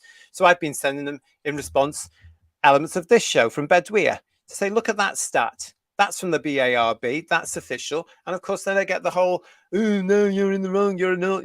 Yeah, people don't watch television the same way anymore. Yeah. But, Bedweir's data on this show proved nobody's watching it anyway. And when they're saying like they are in Doctor Who magazine, the repeat viewing over 28 days, you still can't tell me that's the public. They call their article in Doctor Who magazine public image. You can't tell me that's the case, because the public are not watching it. It's rapid fans going back watching it over and over and over again, I reckon, because that's what Doctor Who fans do. And in the case of the series we've just had, they're going back to watch it over and over and over again to understand the bloody thing, because it was just nonsense. What else have we got here as well? Divining a Dragon is there. Oh, what you still says? Bob Newhart, 94, has passed. Comedian seems to last the longest on average, though. Oh, yeah. Sorry, I'm sorry to hear that. It wasn't really that known over here, was he, guys? But a comedian. It was a very, very clever comedian, from what I saw. Clever. He finished his career off more recently being in, I think, Big Bang Theory quite a lot. So that's the one I was just thinking about. Yeah, and it eluded me. Yeah, that's the one. More recently, certainly. Yeah. Richard is saying to us here, even Alistair Campbell could not spin these facts. Doctor Who viewing is going down the drain. Well, we're going to stay with that, of course, when we get to Christmas and beyond, because from Christmas onwards, we're going to know. And, as I've said here, I reckon they will move Doctor Who. They will move it to just after Christmas. I reckon RTD will get his way. So there is a rumor going about it could be March next year. I've heard whispering. I think it might even be easy. I think he's going to try and, do it earlier. I reckon they might try and do it for January to capture any possible audience from December. But I think it will be back there. You can't put it on at the end of the year. I've said this before, because the end of the year on BBC One is strictly time, and nothing can go around that because it's huge.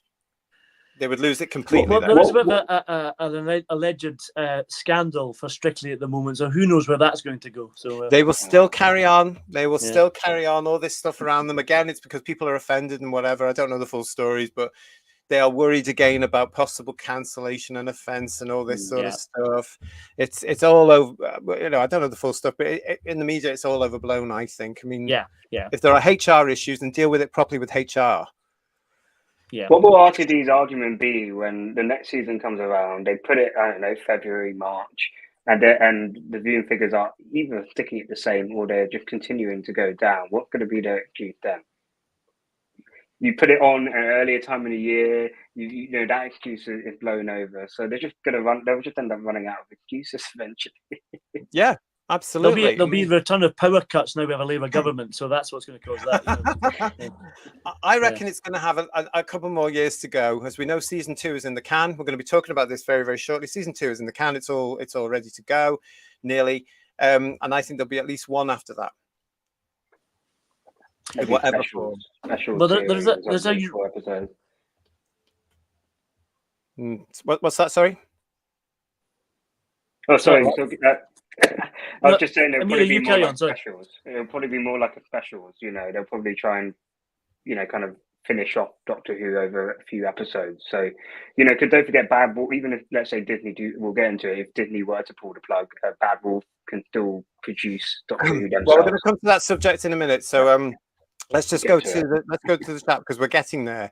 There is no reach, says Divining Dragon. They are reaching, but they aren't grasping, touching, or any such thing. And the Legion of James is saying, show me that 30% that actually have the attention span to watch it. The public in Britain are not interested. This is the other thing that wasn't in the Doctor Who magazine article that I've just read out. They haven't said anything about the British public. So they're not being honest again by saying, and being honest enough to say, the British public are not there. At least on our analysis, we were saying that, because it's very clear.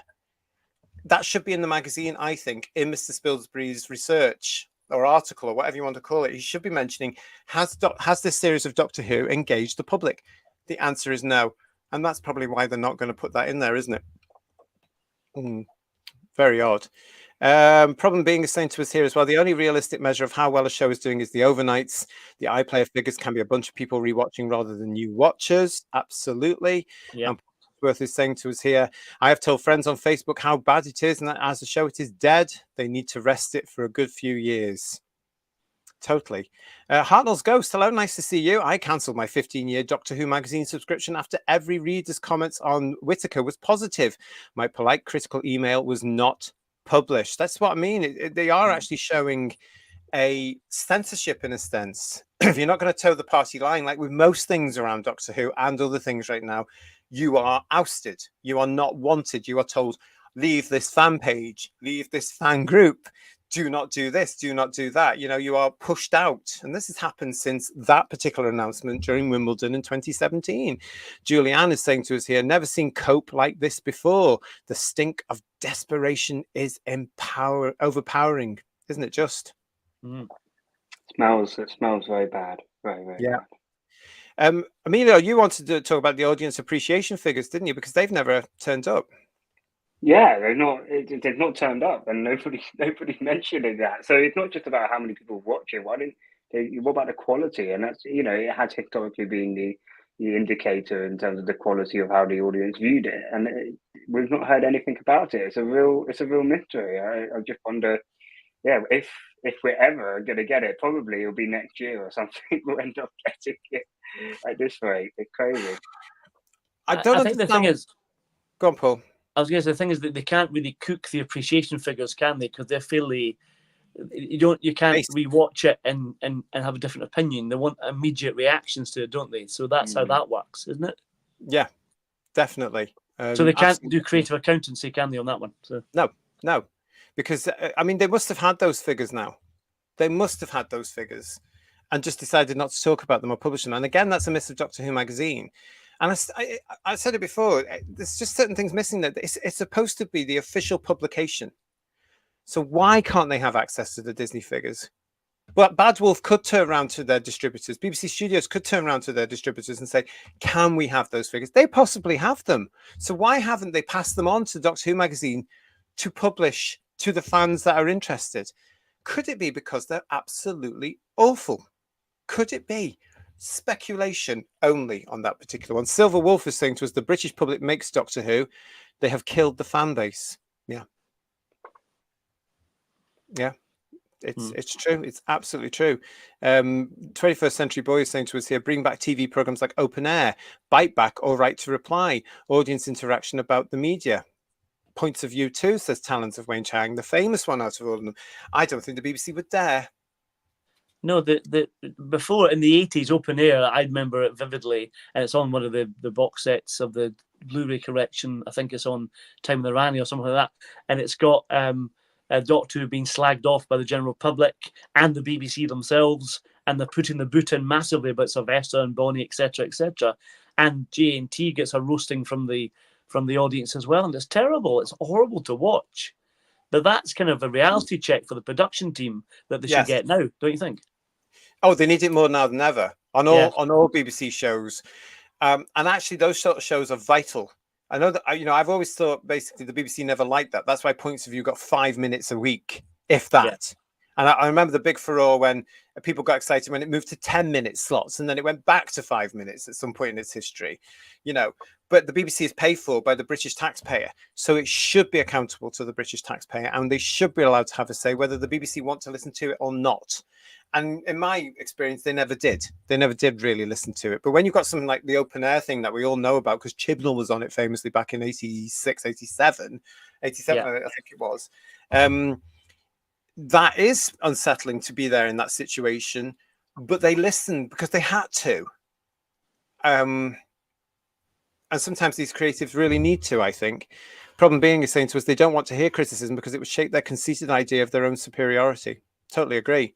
And the fact is as well, if we went onto a show now with the likes of T. Davis or whoever else on there and said, we're sick and tired of your ideology, we're sick and tired of you being told what you must think and what we must say, we just want science fiction, we just want a good story.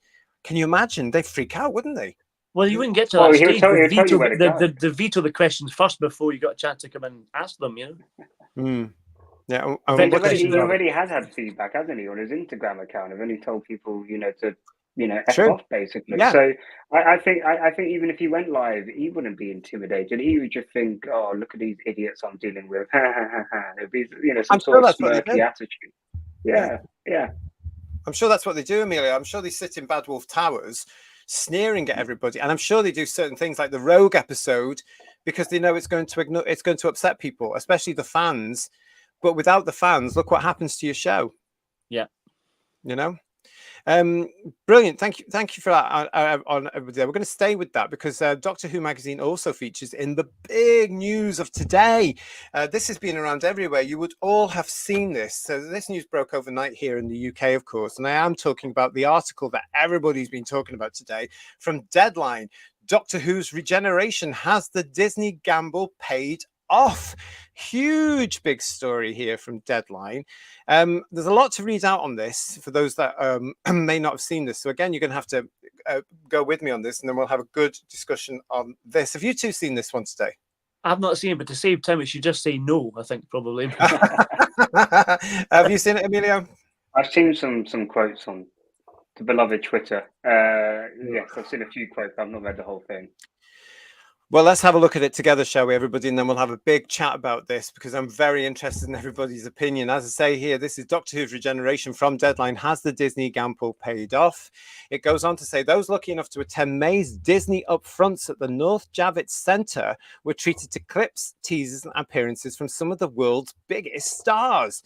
In the spotlight from the Bob Iger-led Mouse House were hits from the Disney stable, including The Acolyte, Welcome to Wrexham, Abbott Elementary, and a wealth of ESPN sports shows.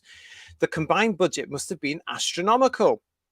But almost completely absent from the upfront festivities was Doctor Who, the iconic British science fiction series that Disney Plus now co-produces with the BBC, following what was undoubtedly one of the biggest global TV show deals of the past decade.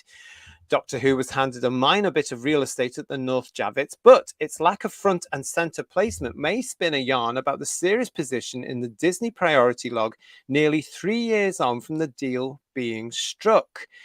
Following the conclusion of the first Disney BBC Doctor Who season several weeks ago, Deadline has taken the opportunity to analyse its performance both locally and across the pond, its critical reception, and just what the future has in store for the deal. Noises that it may not last beyond its initial 2 seasons are already reverberating around international TV circles. And one source close to the production tells us, Deadline, that they feel its future hangs in the balance already. Disney, the BBC, and co-producers BBC Studios and Bad Wolf all declined Deadline's interview request for this article. No surprise there. Doctor Who is as much part of the British cultural furniture as cups of tea or the post office, recent sins aside. Making stars of iconic doctors such as Tom Baker, William Hartnell, John Pertwee, and more recently Matt Smith, it has been airing on and off for more than 60 years and was regenerated with fanfare when Doctor Who obsessive Russell T Davies took the reins in 2005. We're never going to live that down, are we? No, It's a sin Supremo Davis was the man trusted with showrunner duties in its latest iteration, paired with a Disney-driven budget boost that well-connected sources have estimated more than doubled the show's per-episode investment to around the $10 million, which is $13 million mark, with the deal valued by some around £100 million. Davies' first move was bringing in his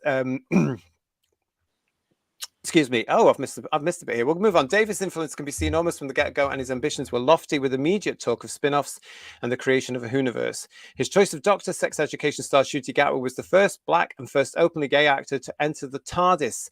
Gatwa's companion, Millie Gibson, was a relative unknown, and she will be joined next season by a second female companion, Andor's Varada Setu. I hope I'm saying that right. At times, last year, it felt as if the media was receiving almost weekly Doctor Who casting announcements, including David Tennant and Catherine Tate, who returned for the Christmas anniversary specials, and guest star roles for the likes of trans actress Yasmin Finney, who broke out in Heartstopper, and Drag Race star Jinx Monsoon and Glee icon Jonathan Groff. The PR machine was in full flow, and anticipation built among fans and industry watchers. With the dust now settling, our across-the-board analysis of Doctor Who's ratings and critical reception paints a nuanced picture, one that is reflective of the difficulty of judging modern-day series performance when so many metrics are in play. I thought it was a mixed bag, says Tony Jordan, Society Coordinator of the 30,000-strong Doctor Who Appreciation Society, who says this feeling broadly reflects that of the mega fans he speaks with regularly. When Russell's return was announced, I thought, that's fantastic. But maybe I remembered the good stuff and chose to forget the not so good stuff. His track record of ending seasons with two-parters has been widely varying in success, for example. Jordan, who shares his name with the well-known UK drama producer, believes the critical verdict was somewhat guided by the worst episode by a distance, Space Babies, kicking things off. It was described by The Guardian as a textbook example of a mid-ranking Who installment, and The Independent as a promising idea that never entirely comes to life on screen.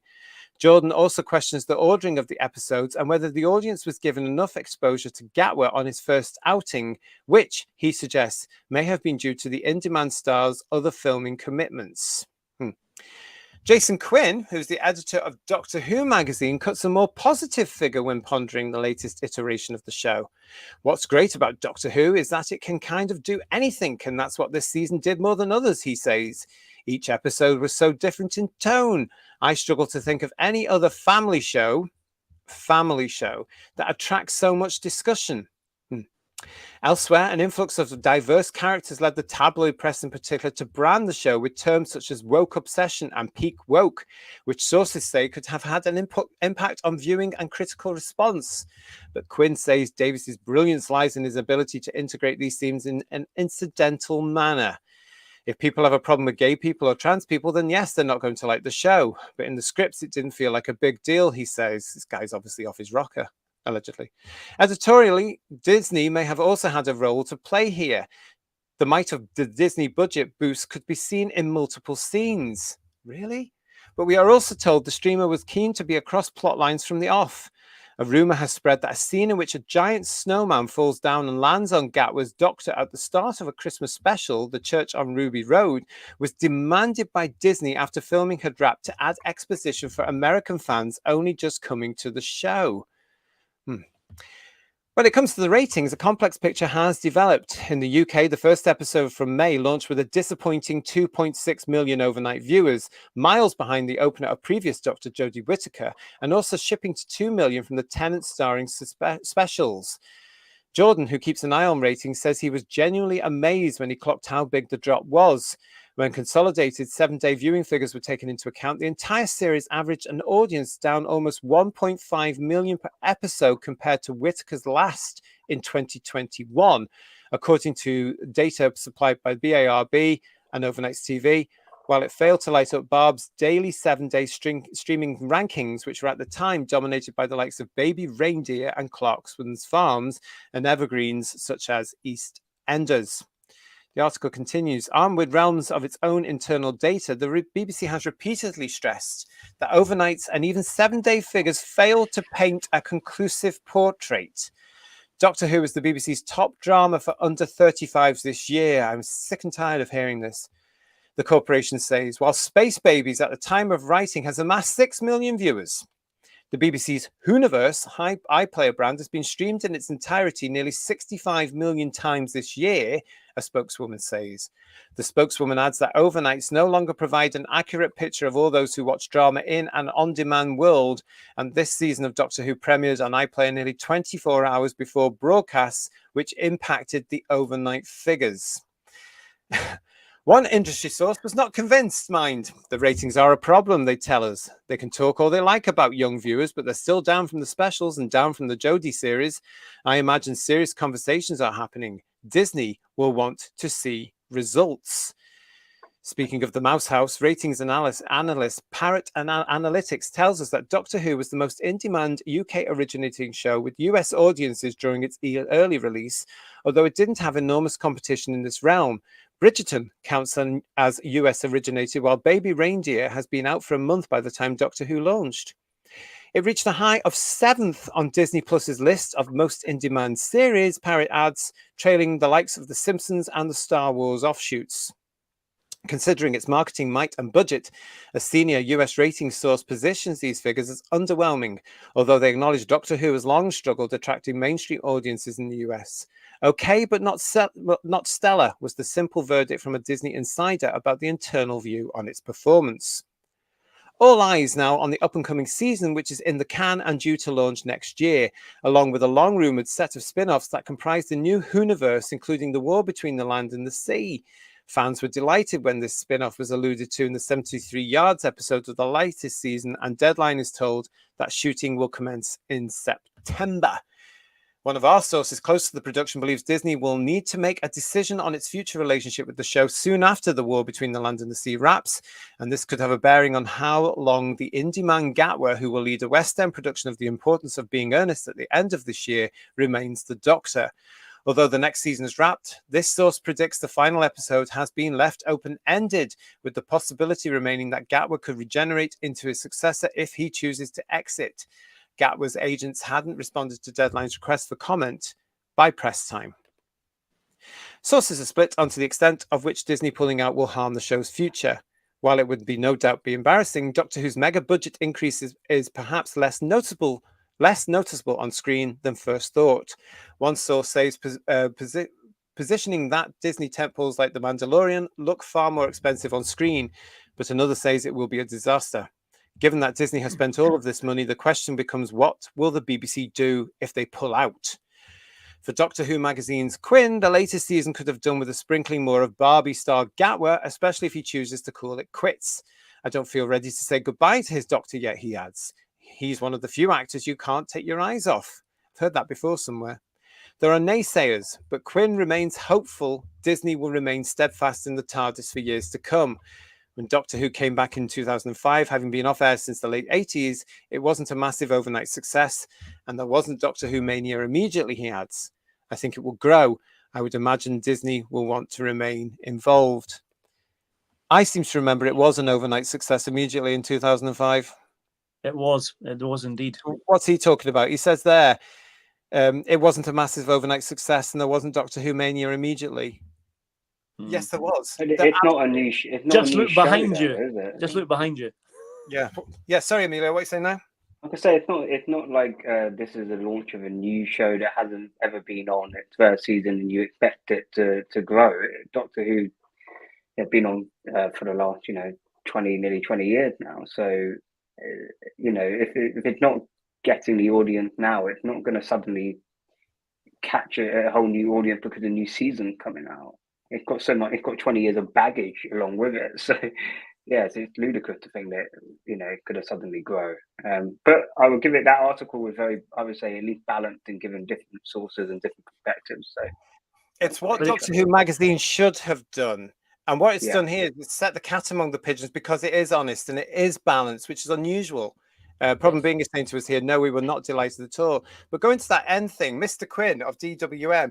Absolute nonsense. The first episode of Rose got 10 million overnights and set Britain alight with people going, Doctor Who got what? It was on the front page on the Sunday of all the tabloids, more or less.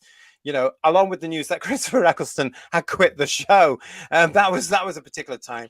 But it built up, and people were coming to it every single week. That last week between the parting of the ways and whatever the last one was called, which I can't remember, or whatever it was, those last two episodes was intense. The BBC even had a trailer for it every single night, building up to the with a countdown. Yeah. What is he talking about? But this article has been talked about in fan circles all day today, and a lot of people, again, especially those that we're talking about here, that are so worried about not having Doctor Who on the television for whatever reason. It's a television show. Your life will continue when it comes off, as one day it will, and that day could be very, very soon. They're so worried. And I don't understand about it. They're defending it to the hilt now, like I was saying before. I just don't get it.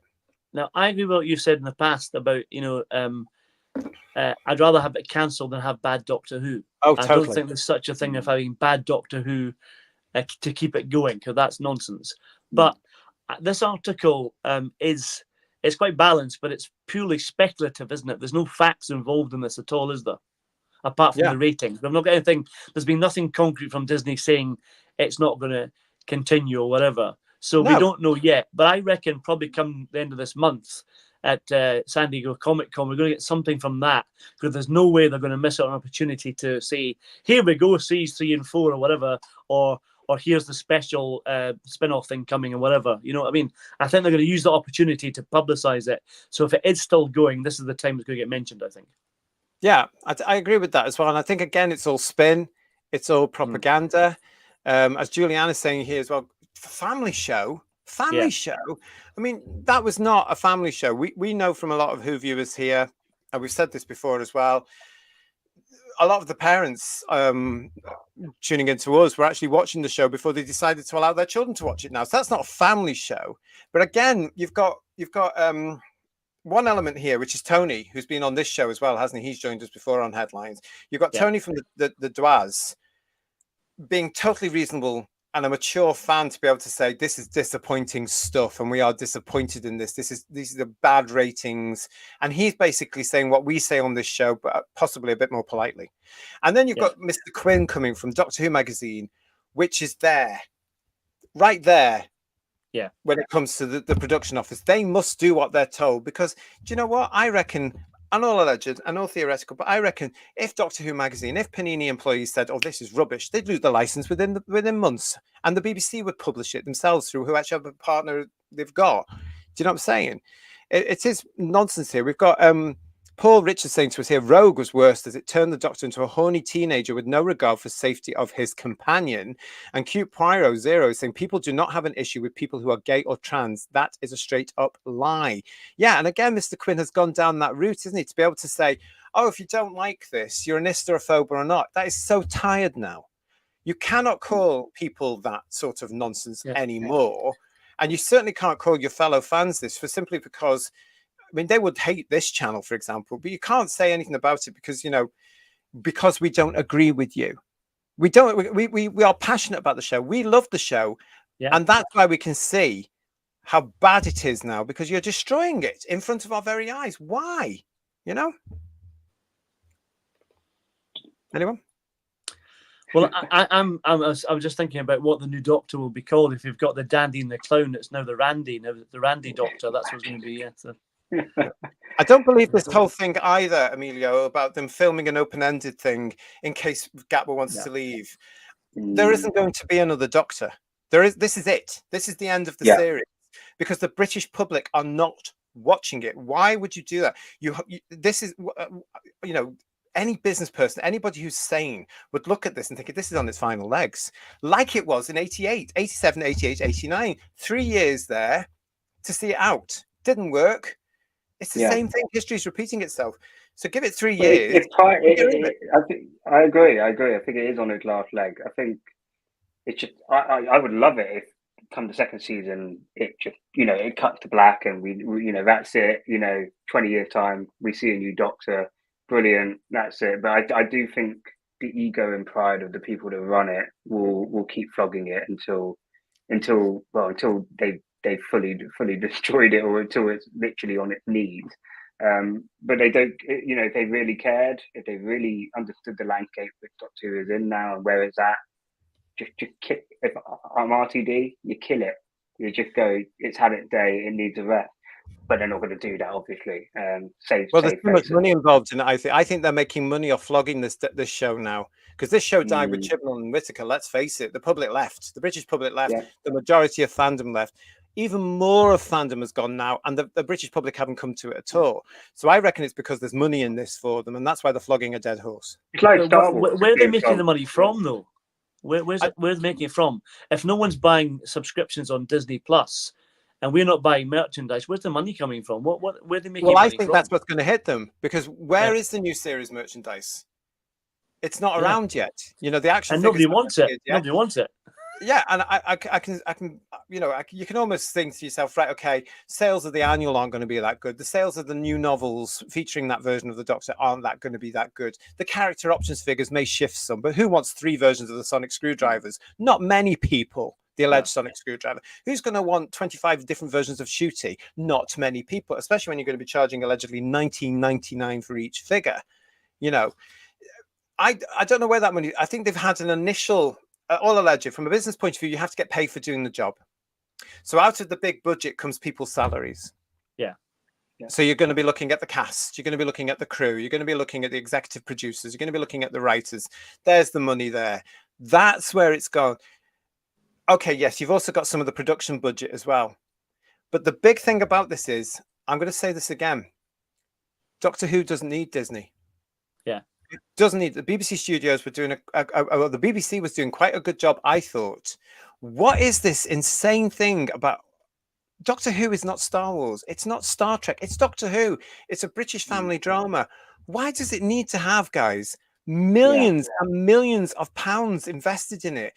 It doesn't even look that much better, JT. That's No, the it doesn't. thing. Like, No. actually, if you look at even like Capaldi's series 10 and you compare it to the visuals in this series, I hardly notice any difference whatsoever. And I actually think, yeah, as you say, Doctor Who worked when it's really grounded. You know, when it looks a little bit gritty and rustic, and you know, the TARDIS is on a street in London or somewhere.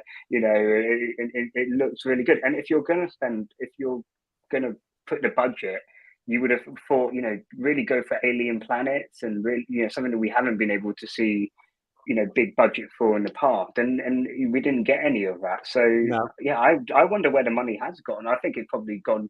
It's gone salaries in RTD pocket. Well, no, it's salaries. It has to be. It has to be part of it. Has to be through salaries, because you have to pay for the people that are working on the show, and there's a lot of them. All you have to do is look at the credits. They all need paid, but then there's other things that have to be paid as well.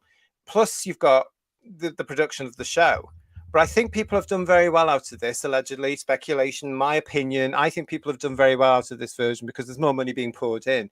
But again, I'm going to stick to my guns. Doctor Who doesn't need millions and millions and millions put into it. Maybe their salaries do. Maybe they want their big houses and their big cars and the big paycheck coming in every month. But Doctor Who itself ran for years and years and years and years on a modest, and that brought out a budget, and that brought out the creativity, didn't it? You know, it always did. And I just don't understand why we need to do it. But Steve is saying, go on. I can understand them getting wages for creative people like set designers, monster creators, all that kind of stuff. But what's Disney getting out of this? If they're making nothing from it, they're putting 100 million into it. What do they make from it? Nothing, obviously. And that's the fact. This is business. This is pure business. If Disney aren't getting a return, if they haven't seen a huge increase in subscribers, if it's not getting the viewing figures they want to, if they're not getting a return on the investment they have, they'll just pull out. And that's sensible to do that. But I'm going to say again, we don't need Disney. You know, there are several ways the BBC could just do it. If they stuck to Bad Wolf, personally, I'd fire them and do it as a BBC Studios production with another production company that understands Doctor Who and can write Doctor Who and won't alienate its fan base and could bring us all back together, as most productions are today, independent productions, then just get it done. That's what I would say. And look at everything else, because without the fan base, without it being popular, as you mentioned, Paul, you're not going to get money from your merchandise. You're not going to get us supporting you. You're not going to have people saying, oh, you've got a very popular show. We'd like to take a franchise out, please, so that we can produce this product and we will make money from that.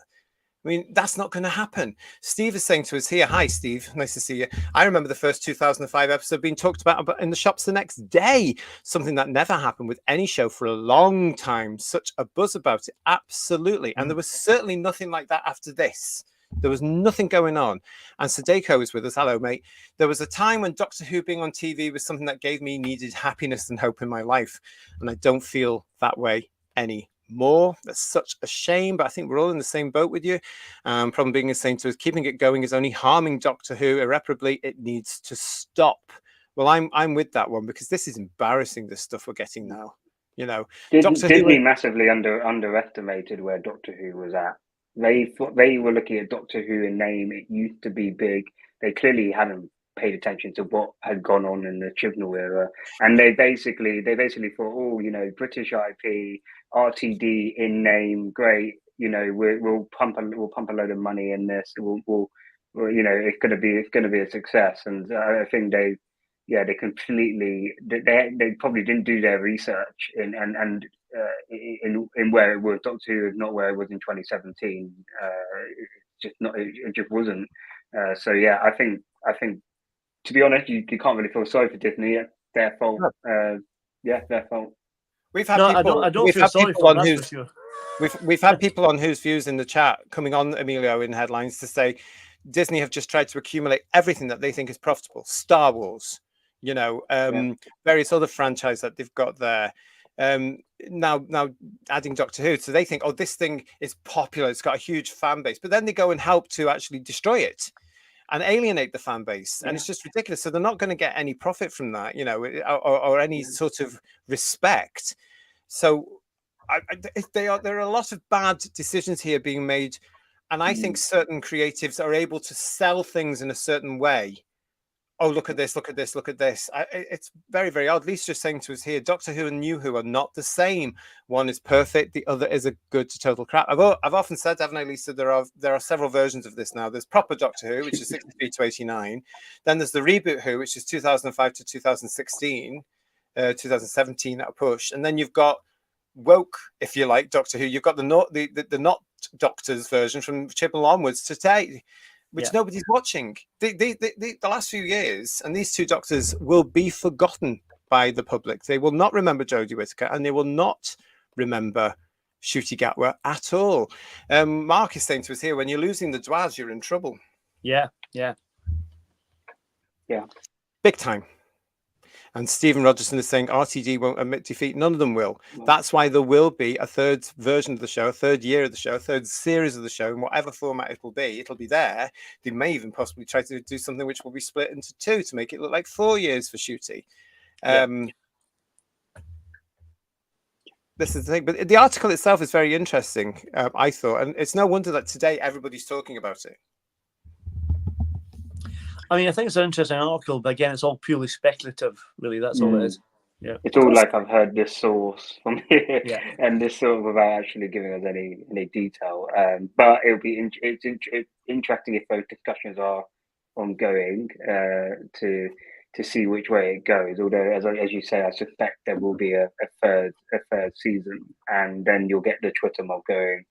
Yeah, that proves it. You know, Doctor Who is a success. It is popular, but I think the devil will be in the detail, as you say, in terms of actually how many episodes is it, and if Disney, it may be, as I say, Disney maybe do butt out of it, and it is just a bad wolf production. Again, that would be a telling story too. So I think the devil will definitely be in the detail on this for sure. Yeah, I mean, it's not. I mean, to be honest, I don't want to blow our own trumpet here, but the article is nothing that we haven't been saying in the last few months anyway on this particular show. You know, it's nothing new from all of us, is it, Who viewers? I mean, we've all been talking about this for ages. So it's as though the article has just gathered everything that we've all said and put it into a nicely written, balanced article, and they've gone off and spoken to a couple of people they know as well. And that's fine. Legion of James is saying to us, they are defending it because they have made it with the message, copyright critical drinker, in the forefront, and virtual signaled so loudly about the inclusion and that a failure would dismantle the narrative. Of course, that's all it's about. And they can't be seen when it comes to these politics, these agendas, to be in the wrong, can they? They can't be seen to be saying, but it's going to happen. It happened last time. You know, they should have ended it with the Chibnall era, but oh no, they had to keep going. The BBC studios know they've got something there. They know they can make money out of it, but they're trusting the wrong people, and they're getting the wrong deals in their haste to actually try and get a hit that rivals Star Wars or Star Trek or any of the big boys. Just make Doctor Who, and it will be successful for you. Never mind all that nonsense. Get it done properly. Produce the show properly about a man traveling around time and space, battling monsters in his TARDIS. Get that done properly, and the fans will come back. The viewers will come back. And over time, over 2-3 years, you will have a hit. I think it's It's not difficult, is it, JT? It's not difficult. It's not rocket science, is it? There to make it, it's not Einstein. Don't make it successful. Don't try it. Doctor Who is its own thing. It's unique. Don't try and make it into, or try and or try and replicate other shows. It just Doctor Who is its own thing. Try and make the best Doctor Who.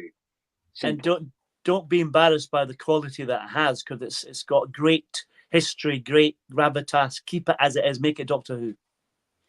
Yeah. But they're so busy trying to make it. I mean, we were talking about the waxwork earlier on, and I had to actually grimace. I wasn't going to say this, but to hell with it. When he's interviewed, I can't listen to that man anymore. And I'm talking about RTD. I cannot listen anymore because I just want to go. Do you know what I mean? Because I really just don't like it. Java Bean Studios is saying the producers are personally making money. That's what's keeping it going. Hi, mate. Yeah, I think you are absolutely right there, Michael.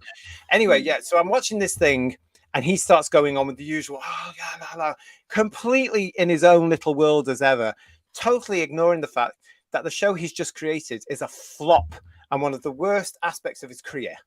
People have to start talking about that. This was a flop. This was the mighty RTD, according to the industry. He had a flop, everybody. Let's be honest. Nobody wanted to know it. It was bloody awful. Anyway, he brings into this interview with the streaming platform, Radio Times or whoever it is. And you've got to make it now. The show is so 2024. That's so important. I'm paraphrasing everybody, you know. And I just, no, it's not. You're dealing with science fiction. You're dealing with the time traveler. And this shows where he's at. It's got to be in the now. It's got to be here now so that he can mouth off with his modern day politics. And as I've said before, because he's rooted this version of Doctor Who, not only was it bloody awful, not only was it dealing with ideological nonsense, but it will not be watchable in 5 years, 10 years, 20 years, 25 years, 50 years. Whereas they will go back and watch Hartnell to McCoy and enjoy every aspect of that in 50 years' time. Do you know what I'm saying? Yeah. It even just from a basic storytelling perspective, there's more, I don't know, more plot holes than potholes, and there's loads on my road. Trust me. How many years ago? How many hundreds of years ago were the grim fairy tales, which apparently you are allegedly not allowed to read these days in case the child gets frightened or upset or something like that? Or if you are a parent, grow up, for crying out loud, and let your kids come out of the cotton wool and breathe, for crying out loud. But anyway, how many decades, how many hundreds of years were they written? And they were relevant, and children loved hearing about Little Red Riding Hood, or Goldilocks and the Three Bears, or the story of Rapunzel, or Snow White and the Seven Dwarfs. Oh, how dare I say that? But you know, I know you said the D word. I did, but that's what it was. And how many people, how many generations, how many millions grew up with those stories and loved them and loved that little Hansel and Gretel. The witch is terrifying, but that's what made us who we are, you know. And they were, you know, and he's coming along saying this has to be in the present. Doctor Who has to be. He's utterly insane, allegedly. Make something. You know, it's like I do a lot of house renovations at the moment, but you know, you want to design a house, let's say, that the colors you choose are timeless, right? So that when you go to sell it, it's gonna market well. If I go for what the latest 2024 thing, like purple, let's say, it's not gonna be very marketable in 5 or 10 years time. But he's not thinking about that. No, that's it. It's not. Yeah, exactly. If you want what's best, you look at the long term. But certainly, just in terms of storytelling, you know, timeless storytelling that really hit the heart of human nature, no matter what your gender, sex, sexuality is. Those are the stories that move you and last forever and stick with you. You know, The Lion King says it has a really deep philosophical story. If you really think about it, it grabs you because you know you go through that journey in the film. You know, no matter who you are, and I think that's really key. If you make something for now, it's just going to go out of date. You know, really quickly. Already. You know, you can watch that show already, and it's already out of date. And actually, I've said this about some of his original stuff in Reboot Who as well. I have problems going back and watching the Eccleston era because it's set in 2005. And some of the language has now changed. You know, the fashions have certainly changed. I can't look at those flares, for example, without feeling sick. I did that the first time around. You know, there's all this. Just think, no, Doctor Who shouldn't be in the modern day. Even the Pertwee era was allegedly 10 minutes in the future. That's the way you do it, because you can never catch up to it. Divining Dragon is saying to us here, the presence of merchandising is a real indicator of the health of a franchise. And Glenn is joining us and saying here, I was thinking today, what is your favorite special effects in the classic series? Was there a moment where you thought, wow, these effects are good? Also, what's been the worst effect in Doctor Who? I mean, the thing about the effects is, Glenn, you know, everything that's going on in today's show will be criticized in the future because it's changing all the time, isn't it? So the effects don't really matter. I always think it's about the story. And because there was no real stories at all this year, that's not going to help it at all. When it comes, this is going to be dated now. It's dating now. And his insistence that everything must be set in the modern day is another aspect of killing the show. Well, you just have to look at 2005 season 1 or series 1, what it was called, and look at the effects on that. They're hellishly dated already, and that's only 20 years. But you can look back at some classic Who special effects. Some of them still look very good even today, and they were made 50 years ago, which is incredible. You think about it. Yeah, I think the second to third Doctor regeneration sequence is just great. I mean, it still stands the test of time. Just that sequence there, brilliant. Yeah. Silver Wolf is saying to us here, I'm touching grass. It's what I got told to do. So that's what I'll be doing. Any normal British public are doing anything other than watching this rubbish. And that's obviously true. They are off having a life and not caring about Doctor Who. So because they've told the majority of the fan base several times over the last few years, we don't want you, they've gone. And now what they're left with, that mythical audience that they are so desperate to reach, and they're not going to pay for the merchandise. They're not going to buy everything. They're not going to be able to sustain it the way we all did and have. They're in for a very rude awakening. And I reckon this Deadline article is the start of that, because I think, we've all been saying the same thing now for several months now. The show's not going to be around much longer because it can't be making the money. But I think they're all in an echo chamber. I think they're denying the truth here, but hopefully they've seen the outcome from this. Not that they'll pay any attention to it either.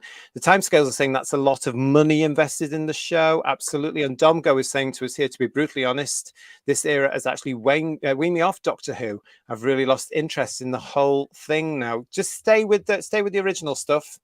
Yeah. Absolutely, stay with your original stuff, please. Because it's that's the stuff we need to grasp onto, because that's so important here.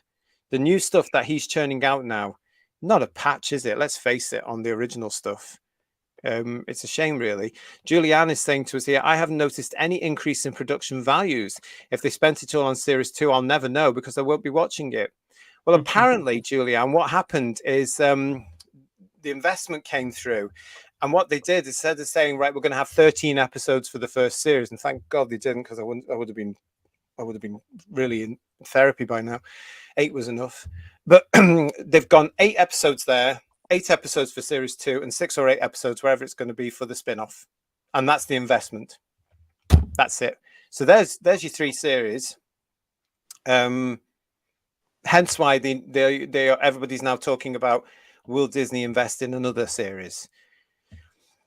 They don't need it. I've said it before, say it again, BBC Studios can do it by themselves with a partner.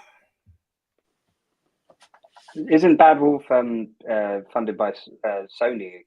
So I mean, they've got probably enough money between them and BBC. Between them and BBC Studio to make a decent series. I mean, they made a good series, Bad Wolf, on their own without necessarily needing Disney. But it may do some good if Disney left, because they have less money to play with, and that's usually when Doctor Who does it better, when it does. But it might be slightly better. Let's just say that. We live in hope. Look, it's all about. It's not about the money. It's about the quality of the story, and that's what they seem to have forgotten. The production has to have a good story, and here they've forgotten what a Doctor Who story is. And certainly the alleged showrunner has forgotten what Doctor Who is, in my opinion, because I didn't recognize anything in this series as being an aspect of Doctor Who. And then for certain editors to come along from a magazine that's well past its sell-by date to come along saying and hinting at, well, only the people that are ists or phobes or arts aren't going to like this show. That's the lazy thing to tell, because what he was doing in that article, when asked about this through the Deadline article, he's regurgitating nonsense from the last few years, isn't he? It's just in a different order. Absolute nonsense.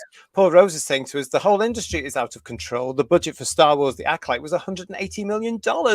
Everything they do now loses money. Where the hell are they going? Why? And Matthew's agreeing with myself here. Rest it for a few years. Wait for the ideological atmosphere to end. We just need people as well, Matthew, that are going to come back into entertainment and say, we need to entertain. Yeah. Deluce is saying to us, Doctor Who has always been a family-friendly show, i.e. parents trusting the BBC in this franchise being one in which parents can trust. Absolutely. However, this series, they haven't been since the Tennant thing onwards, and the furore in Britain after that. A lot of parents have been, if the children are interested, and a lot of them aren't, let's face it, a lot of them are not interested. But we've had people here, Deluce, on the channel who are parents saying they were watching the show before they allowed their kids to watch it. It's strange. It's sad state of affairs, isn't it? But it doesn't make it very accessible to children if that's what they're thinking of, certainly. No. But again, that whole thing as well that they're talking about there about it's very popular on the iPlayer. So that BBC spokesperson who's come along, she's saying, "Oh, Doctor Who's very..." Yeah, but which version, dear? Which version's very popular on the iPlayer? Because I bet you the classic stuff is hugely important. Yeah. Was it 65 million views or something they said about the universe or something? Yeah. Yeah. That can't be all new Who. So hello and welcome to Shelby Limited. Nice to see you here at Who's Views. Welcome. One problem I find with the 15th Doctor, I don't know if you've noticed, but he's crying every 5 minutes. We've noticed. I've never noticed that at all. When was that? I missed that. Yeah. Oh, yes, we did notice. On our reviews, we were talking about that, going, oh my God. And in fact, next time onwards from Christmas, we're going to have the cryometer on the show. We're going to be counting how many times he cries in an episode or through from Christmas into the second series on the cryometer. Yes, that's. You can make a drinking game out of it. Come on, guys. No, I'm no drinking game. No. You'll be very drunk very, very quickly, I would imagine. I want everybody on this show complimented so we can talk. We've got here from WB Studios, everything is propaganda now. These people don't know how to tell stories because all they know is the TV industry, a very narrow frame of reference for storytelling. Yeah, and the storytelling is also now basically based in dictates. You know, we want them to think like this. So you will say this, you will think like this. And that's happening all the time, isn't it?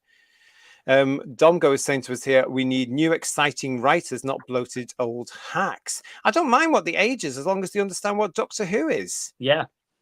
Because at 60-year-old, those people should know what Doctor Who is, but they're so intensely involved with trying to ascertain what the mythical audience is that they want, what they want. They've brought in pronouns, they've brought in characters who have got no real role in it. Like the whole, I mean, apart from the Star Beast, why the hell was this new version of the character Rose there? Why was he there?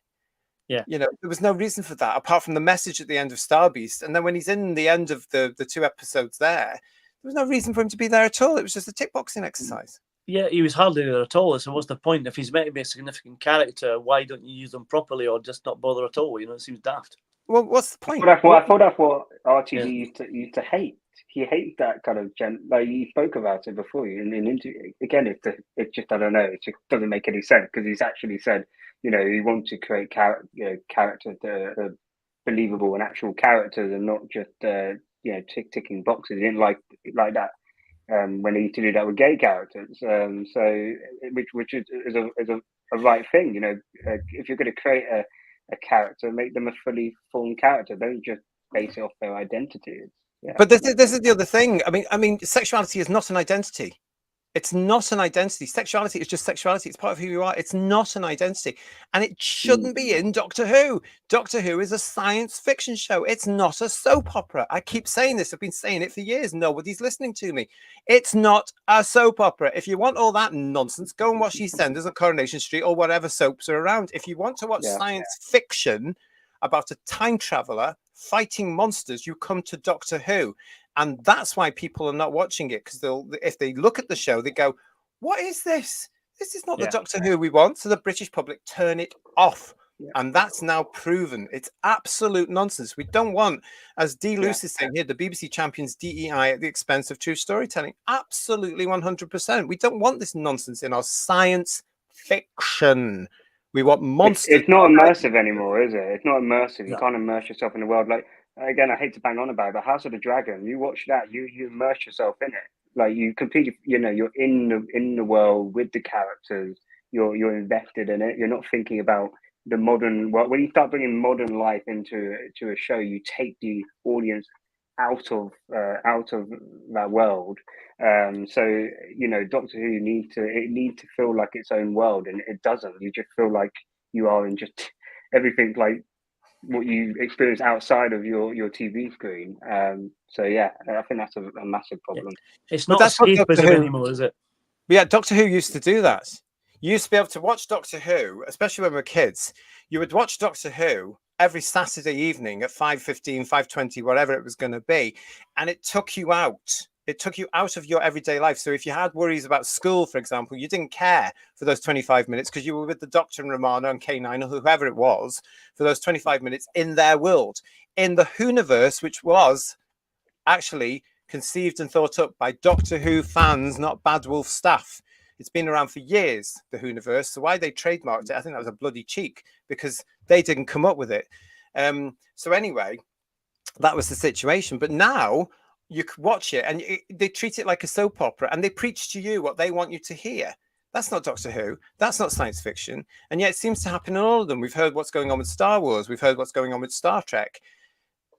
I genuinely believe, I've said it before, I genuinely believe it's because they looked at science fiction fans and thought that's too many greasy white men of a certain age and they need to be told they're wrong. And that's not what science fiction fans were like ever. Yes, we were around, but no, it was always been quite diverse. There's always been a women around.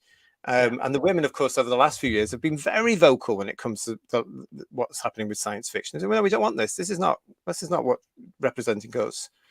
It's just nonsense, and it's such a shame because Doctor Who is suffering because of this. Cute Pyro, thank you so much for your super chat. Dwarfs have said you should call us dwarfs.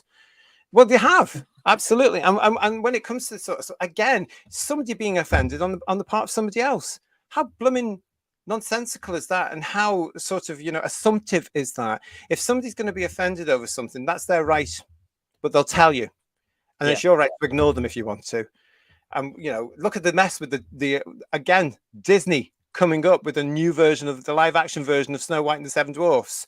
Yeah. Look at the problems over that because of DEI. They should have axed that blooming thing, just like they should have done with Doctor Who. Well, look at Time Bandits have just brought back as well, Mike. I'd rather not. There's only one version that I know of, and it's the one from the 80s.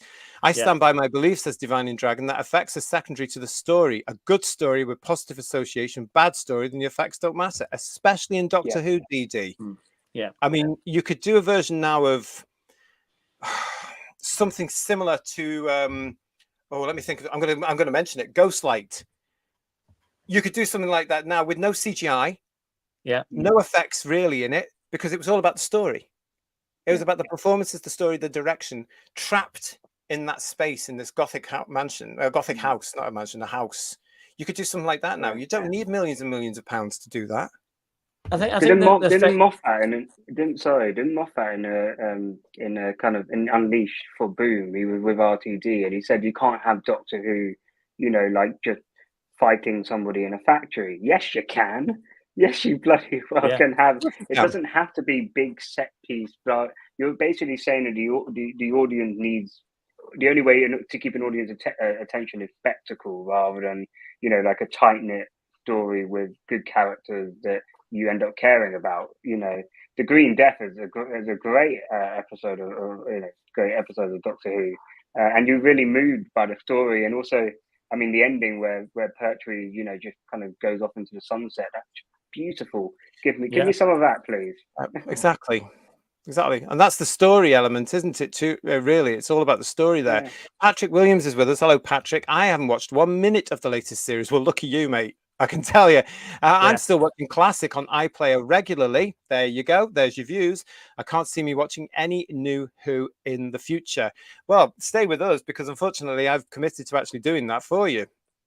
We're going to be looking at all this nonsense again onwards. Yeah, I'm so excited. We've got Sir Clive Calculator saying if Bad Wolves use a VP studio with Unreal Engine, then the production cost is cheap. So 10 million per episode isn't true. And Stephen Rogerson is saying get Gareth Roberts in. Here. Yeah. I would do this as well, Michael. JT for producer, Gareth Roberts for script editor. Gareth would actually be a great script editor. Yeah. He would really be that. I would do that in a heartbeat, but they would never have me because I would just say, see all this DEI stuff it. We're going to write science fiction and we're going to write Doctor Who, and they would hate me for it. They would hate me. What else here? We've got Q Pryor. Again, thank you for your super chat. The whole LGBTQ plus clowns have derailed the original purpose, which was about gaining equal rights and ending discrimination. Both of these have been done now. So the LGBTQ plus clowns attack anything and anyone. Well, my point of view on all that, the TQ cult. And unfortunately, it's running Doctor Who now. So yeah, but thank you for that, mate. I hope you are well. Really appreciate it. And D. Luce, perhaps you misunderstood me earlier. I completely agree with your assessment of Doctor Who. No, we know that absolutely. You don't have to on this show either. You don't have to agree with us. But yeah, no, I didn't understand. Yeah, you'll get used to my sense of humor and stuff like that. We don't want to be an echo. We don't want to be an echo chamber like some places. No. Yeah. No, and if you read some of our comments, you'll know that we're not. We're not. You're not, because some of them are very, very funny. Can we review House of Dragons? I think we need it, says Cute Prior on a super chat. No, because I don't know where it is and I can't watch it. So I've never seen it. I've or, never. or, or the other one. Have you guys watched Game of Thrones? No. Okay. I haven't watched Game of Thrones. I have to be honest. I got to episode 7 of the first series and thought, this is too rude for me. I don't like this. There was too many Fs, too much sex. Didn't like it. Wasn't for me. Maybe I'll watch it. That sounds more interesting than I thought it was going to be. I didn't like it. And that guy that went off to be Aquaman was in it. And I didn't like a particular scene there, which I thought was too harrowing for myself. See, this is what I mean. I don't go on about it. I don't go on about saying, oh, you shouldn't watch this. I want it cancelled. I just switched the bloody thing off. And then it was this phenomenon, because I came to it late, Paul, as well, because everybody I knew around me was watching this thing. My sister and my mum were so into it. My best friend was so into it. Some of my friends will say, oh, you've got to watch this. You will love it. Why aren't you watching the telly? Well, I've got a life. So I put it on 7 episodes into this thing. This isn't for me. Don't like it at all. But I didn't go around to everybody saying, you shouldn't be watching this. You should switch that off. You're an ot or an ist or whatever it is for watching this. Oh, you're a nasty person. I just thought it's not for me. Switch it off. Let everybody else enjoy it. That's what we do. I think sometimes it's hard if someone hypes something up for you and then it doesn't live up to the hype. That's a problem. You know? It was embarrassing. Actually, I was a little bit embarrassed because all my friends were and my family were saying, "You will love this. You will what? You know, it's all fantasy and stuff." And I thought it was going to be like the Lord of the Rings or something like that, which took me ages to get into as well, by the way, with those films. But I do love them. And no, I just thought, no. Episode 7. I thought I can't watch this anymore. Switched it off. I just couldn't watch it. So, we've got too much to review on this show anyway. We've got lots of stuff coming up for you. So stay with us anyway on that. Lex Kane, thank you so much for your super chat. USA Tubi is showing classic Doctor Who 63 to 89, and it's fantastic. Well, there you go. If you're in the States or anywhere, you can get that. You can watch that. Never heard of it myself, but thanks for that, Lex. And Stephen Braddock is with us saying, totally agree with the comments about story over flashy effects. Just look at Invasion of the Dinosaurs, classic story. It's the story that's important there, because the effects are pish poor, as we know. We've been laughing about it for decades. We know that, but the story is superb. It really, really is. Matthew Pounder, don't know what you mean.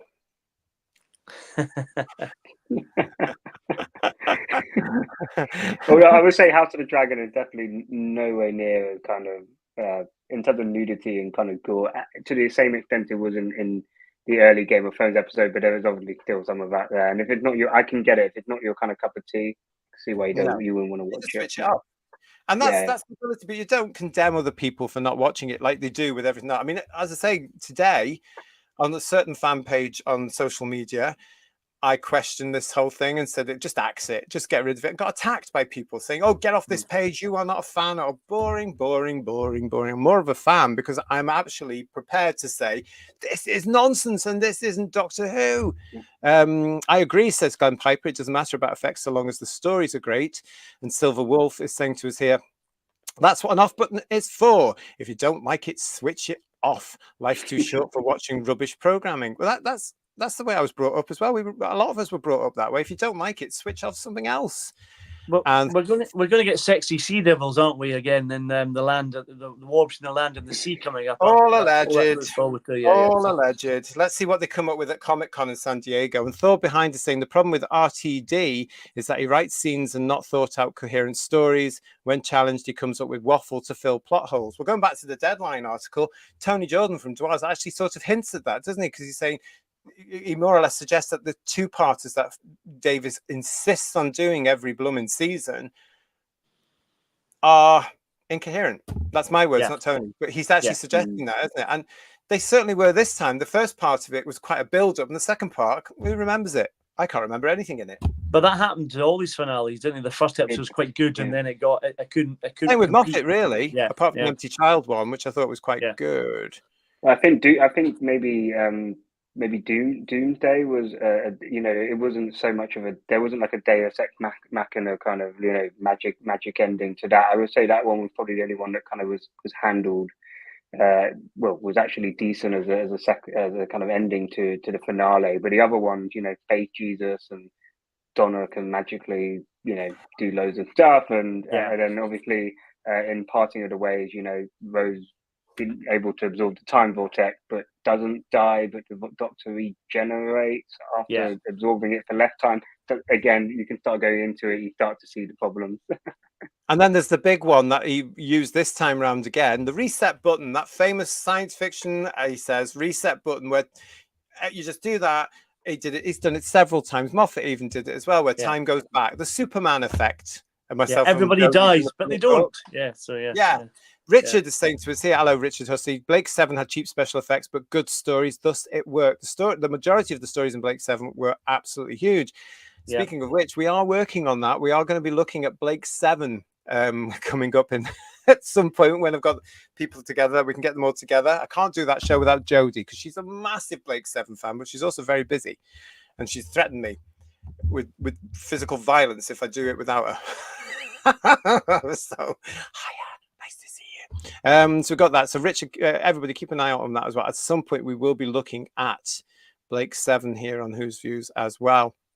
But again, another element there from that interview. Everybody's been talking about that today, that particular one. Huge article there from Deadline. But has the Disney gamble paid off? As Paul said before, no. No, it hasn't. A lot. I mean, as I said, guys, it's nothing that we haven't talked about before, really. It seems to have got around an awful lot today, that particular one. But it's nice to listening to us then, isn't it? Oh, well, that's the point. Yeah, it is. Yeah.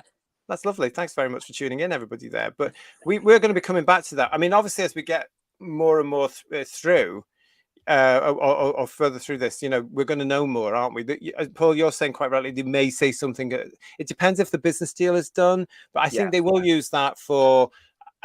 there will be a clip of the Christmas anniversary, the Christmas episode, rather. There might be an announcement of, yes, we're going to do with this. Here's the cast. Let's see what happens with that one. We will be reporting on that as well. I want to say thank you to absolutely everybody that's been in the chat. I've now got them all started on this, guys. Look at this. I've got them started on Blake 7 now as well. And Mrs. Lisa Pertwee's gal is saying all this alphabet stuff is a fad, like the punk and new wave scenes from the past. And they both died with a decade, so not long now for this fad to die out. I really, really, really do hope you are right with that, Lisa, because it frightens me about what's happening. My sister went into... I'm gonna say the name of the show because I think we can. The name of the show, Specsavers. You should have gone to Specsavers. My sister went into Specsavers and was asked what her pronouns were. She wasn't amused, and she told them so. How ridiculous! I mean, this is how far this nonsense has gone. It's now invading our life. Compelled speech is on the way. I am telling you now. But they would have had it on their badges, like they do in the bank as well, don't they? The assistants and Specsavers have their name plus their pronoun on it as well. Yes, as well as certain branches of Marks and Spencers. Yeah. It's all there, and it's such a shame, isn't it? Utter madness. Well, it is, because it's just nonsense. Anyway, so that's us for this. Thank you very much for all your chats, and thank you very much for the super chats. Thank you very much for taking part. I want to say a huge thank you to Paul and Emilio for taking part tonight. Thank you, guys. Thank you. Thank you. Big show for you tonight as well. Hope you've all enjoyed that. We will be back very soon. Don't forget that if you are interested in the Hammer horror films, tomorrow, 8 o'clock here on the channel, we're going to be looking at The Curse of Frankenstein from 1957, wasn't it, Paul? That's right, 1957, yes. I didn't see an original cinema release before anyone says anything. Okay, so.